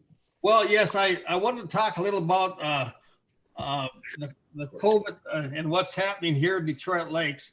And last week I was watching Channel 6 out of Fargo, and they had the mayor of Thief River Falls and the small business person, Trevor Swanson, was on, and they were talking about the small businesses of all types being hurt by this COVID. And at the same time, while they're being shut down, how all the big box stores are being able to stay open. And we have that here in town. You know, we have Walmart, we have Menards, we have, you know, L&M, we have Central Market. Their business hasn't changed much at all, except for the fact they've got a plastic window now between the gal that rings you up and you as a buyer. But the point is that a lot of these small town stores are hurting so bad that they're down virtually to their last penny. They have no money to operate on. And if you can imagine, if stores like Macy's and Kohl's are saying they only have enough cash to make it 4 months, you can imagine how small businesses are doing right now. And I've had many calls from my Main Street friends. I've had many from other small businesses in the area saying that there is no money. And even with all these programs, a lot of them don't qualify this PPP program. They said, we don't need any help, just myself. We don't have anybody coming in to do business. And I don't know what we can do. But some of these stores may need a ventilator themselves to survive. We're going into our resort summer season, Memorial Day to Labor Day. Many of these small businesses need a strong summer to make it through our long winters. And I don't know what the solution is. I don't want to have anybody in St. Paul upset, but if we could maybe draft a letter to Marquardt and Eakin, maybe even send one to the governor's office saying that if these small businesses don't get back to work soon, we're not going to have a Main Street. There's going to be nobody there. And I just read an article in one of my menswear articles that I still get every day from being in the business for 50 years. They're saying that that's a potential of 9,000 shopping malls and strip centers being closed when this thing is all done. And there's going to be a lot of retail stores going with it. So I'm just saying, what can we do to help our small businesses in our area here? Because a lot of them are just plain crippled. There is no business. Their sales are down 90%. And I don't know what we can do there, but if we could maybe at least draft a letter to Eakin and Marquardt, let them know what's happening out here in the rural life. A lot of this is happening in Minneapolis with the large nursing homes and care centers. That's where most of the deaths are. But I know we've got 25 people here in Becker County, but what can we do to help the small business people right now is what I'm asking all of you. I'm just asking to think about that, if we can do something. That's all I have to say on that, Mayor. Okay, anybody want to add to any of that discussion at this point? Just for an update, Jesse, when is the governor, the stay-at-home order? Tuesday. This coming a week from today. That's when the governor is gonna make an announcement? Yes. Okay. Mayor, this is Alderman Imholt. I guess as far as the impact on small business, I can certainly attest to that, having been directly involved with many, many businesses, not only in Detroit Lakes, but in the Fargo-Moorhead area. Yeah, I would suggest that if the council, and whether it's tonight or whether we want to do this at another meeting, but if they don't loosen up some things, I guess I would suggest again, you can have common sense social distancing, and we can debate again about the pros and cons of all that and the safety factor, and I wholeheartedly endorse safety factor, but I do think that the ability of some small businesses not to be open is not only causing economic hardship, but in some cases mental hardship. And when I say that, I mean when people can't make money, the last thing they're worried about is getting the coronavirus. They're more worried about mentally and physically, are they able to take care of their family? And I can attest that I've run into some people that have been in that situation. So I don't have a problem putting my name on a letter encouraging our legislators and our governor to loosen things up. I don't have a problem with that, but I would like to hear from the council, because I would be doing it on your behalf. So if anyone has any further comments, I'd sure like to hear them. We could draft a letter and send it out to all the council and sort of let you know what the tone of the letter would be, and if somebody else has another suggestion, I'd be glad to hear it, but I'm certainly willing to put together a letter. Well, if you'd like a motion, I would make a motion that we would go ahead and have the mayor come up with a draft, and he could send it out to us, and if we all like it, send it forward. Okay, is there a second to that motion? Okay, yeah, it's just a letter that's getting approved, right? We're not, we're not having a debate about the topic. No. So if everybody has to approve it or it doesn't go out? Well, or send it out if somebody has a comment they don't feel right about it, they could get a hold of Matt on it. But I think it's be just a general letter, just say what's happening to these small businesses. I mean, it's the news I'm hearing from all of my retail friends. Many of the stores, they're not going to come back to business already. Ron, I'm not opposed to the letter at all. I just want to make sure we don't get into an open meeting law violation as a result of it. No, we could do that. I used to belong to a buying group of 400 stores. They're thinking now that in the next year, they could be down to 200 stores in that group. That's how bad it is. And the manufacturers are closing their doors. So I think we need to do something. How about this? How about if you authorize me to do a letter, and if you see the letter and you don't like it, you can scold me next month. How's that? I like that. Okay. Yeah, I was trying to avoid having a motion, Mayor, so you could just do the letter, and then we don't get into all this discussion about approval or disapproval. Yeah, and there was no second, so Ron's good to withdraw, and so I'll put together a letter. I promise you I'll be polite and outline kind of where we're at, and if you think I went too far with it, you'll have to scold me next month, as I said. So anything else, Ron? That's all, Your Honor. Anything on the liquor and gambling control, Dan? No, we've got everything on the consent agenda unless you have any questions for the liquor store manager. I think Randy is on, but I think you saw his report. Yeah. Other than that, if he's got anything to add, he can jump in, but Yeah, and Heidi included the liquor store summary with her information, and obviously they're very busy there, and I'm sure keeping employees and all that stuff is a challenge, but Randy, do you want to add anything quickly? As long as we're going to be here till midnight, you might as well give us some information. What's the best sell? Randy, are you there? Randy, you're on mute. He's sleeping. They're already closed. How's that? There you are. Yeah, it is a little long. Mark just walked in and do the tills and it's like closing time already. Not for us. No, no.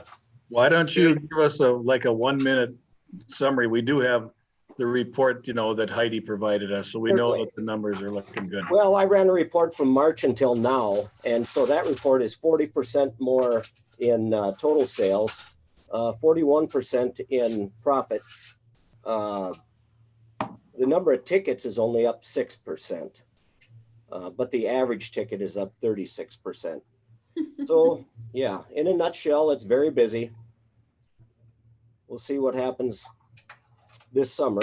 I hope this ends soon so people can come down and enjoy the lake. And just for the people out in the public, you are taking every measure you can to keep things sanitized and whatnot throughout the store. So that was good to hear. I actually heard your report this afternoon, Randy. Sure. Yes, we're going to great lengths to keep the place as clean and safe as we can. Okay, any questions for Randy? Good job. If not, we will move on to, we have a few public utilities commission items. So I'll turn it over to Alderman Suki. We do. Item A is consideration to accepting the bids for the E2Q cold storage building and awarding the contract. That was a building that they are going to need to construct, not directly on the site, across the street, as I understand it. The bids have come in under what the allowed amount was in the E2Q quote or bid or whatever you want to call it right now. So anyway, I move to accept the bid. And award the contract. Freeman seconds it. Motion's been made and seconded. Any discussion by the council? I'll take a roll call vote. Boki? Aye. Mark Erickson? Aye. Zeman? Aye. Wenner? Aye. Josephson? Aye. Suki? Aye. Bly? Aye. Imholt? Aye. Motion passes. Madeline?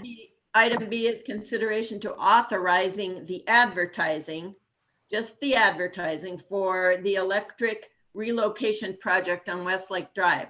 Now, as you know, construction's probably not going to go ahead and start on Westlake Drive this summer, but the electric work can start. That's where they're going to start moving lines underground. That can go ahead and start. So we need to authorize advertising for bids for that work, or to get ready for that work. And is that a motion? It is a motion. Is there a second? Second it.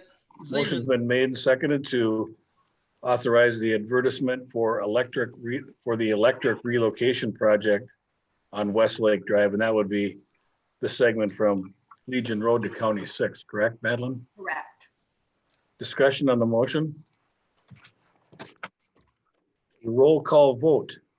Wenner? Aye. Suki? Aye. Zeman?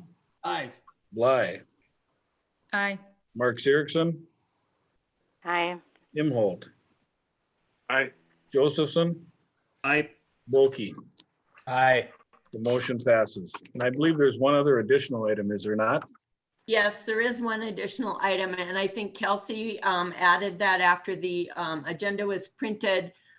It's concerning the repair for the water leak that was detected at the on Highway 10, right below the bridge when you come into Detroit Lakes over the Highway 10 bridge. Is that not correct, Kelsey?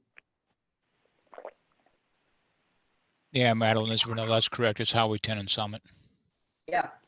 So, yes, I would make that motion. Second, The motion, as I understand it, is to approve a quote to do a water line repair at that location, right?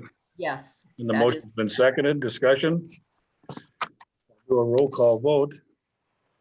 Mark Erickson, Aye. Wolke, Aye. Zeman, Aye. Josephson, Aye. Wenner, Aye. Imholt, Aye. Stuckey, Aye. Bly. Aye. The motion passes. Anything else, Madeline? Nope, that's it. Okay. Under item 12A, we have, we're going to give consideration to a resolution extending the declaration of emergency that we have originally done. Kelsey, can you just briefly address that? Yeah, Mayor and Council, again, this is a continuation of the emergency declaration I think we did back in March. Again, what this would do is extend it till the June council meeting.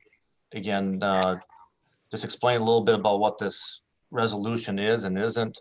You know, this does not affect, you know, any type of business closures or any type of regulations about what you can and can't do. It basically just provides us some flexibility at the city and how we do operations. It also provides us some ability to apply for some different disaster aids, and then it allows us to do what we're doing tonight. It gives us the flexibility to do meetings remotely if we need to. So I guess at this point, since the stay-at-home order runs at least through next Monday, we also expect the governor's going to at least extend his emergency declaration for a while. This resolution at least buys us until next month, and we can reevaluate next month if it's still necessary. Okay, thank you. I would have. Mayor Brink, I'll make a motion that we go ahead and for the resolution extending the declaration of emergency to our June council meeting. There's a second. Winner here, I'll second it. Thank you. The motion has been made and seconded to extend our declaration of emergency. Discussion? Mayor, if I could, I'm in agreement. I'm in agreement with this for the funding, for everything else, but I think our June meeting, we really need to meet in the pavilion or get some spot face to face. Not that technology hasn't been great, but I think we could be a little bit more efficient if we were face to face with this. Seeing that the county's doing it in probably a much smaller room. Yeah, I would agree. You're the feistiest group I've had to preside over in a long time this evening. So yeah, if we can open things up a little bit, it'd be great with me. So we do have a motion on the table. We need to vote on, don't we? I'll do a roll call vote. Imholt? Aye. Bly? Aye. Stuckey? Aye. Josephson? Aye. Where are we at? Wolke? Aye. Mark Erickson? Aye. Zeman? Aye. Wenner? Aye. The motion carries. Kelsey or city staff, are there any other items that need to be addressed this evening by the council? Mayor, I don't believe so. Just a reminder, we have a continuation, the Board of Equalization coming up on this Thursday. So those who are on that committee, just remember either you're going to attend in person or there is a conference link that you can participate in. So Dan, Josephson, Jamie, myself, and Ron are that board.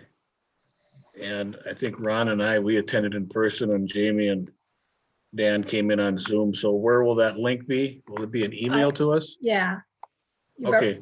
I'll resend it. Gloria said she's going to send a link if you choose to come in on Zoom. The 2020 joint governance meeting dates are included in the packet, and the 2020 city council meeting dates are included in the packet.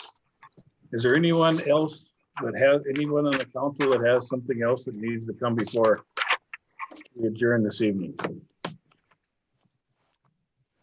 Okay, I'm not going to go around. I'm just going to adjourn the meeting. Thank you all for your patience. It was kind of a long meeting tonight, but we had a lot of stuff to get through. Some of it carried over from May, and so I'll make sure that you all get a copy of the letter that we are going to send out to the legislators and to the governor. And with that, the meeting is adjourned. Good night. All right.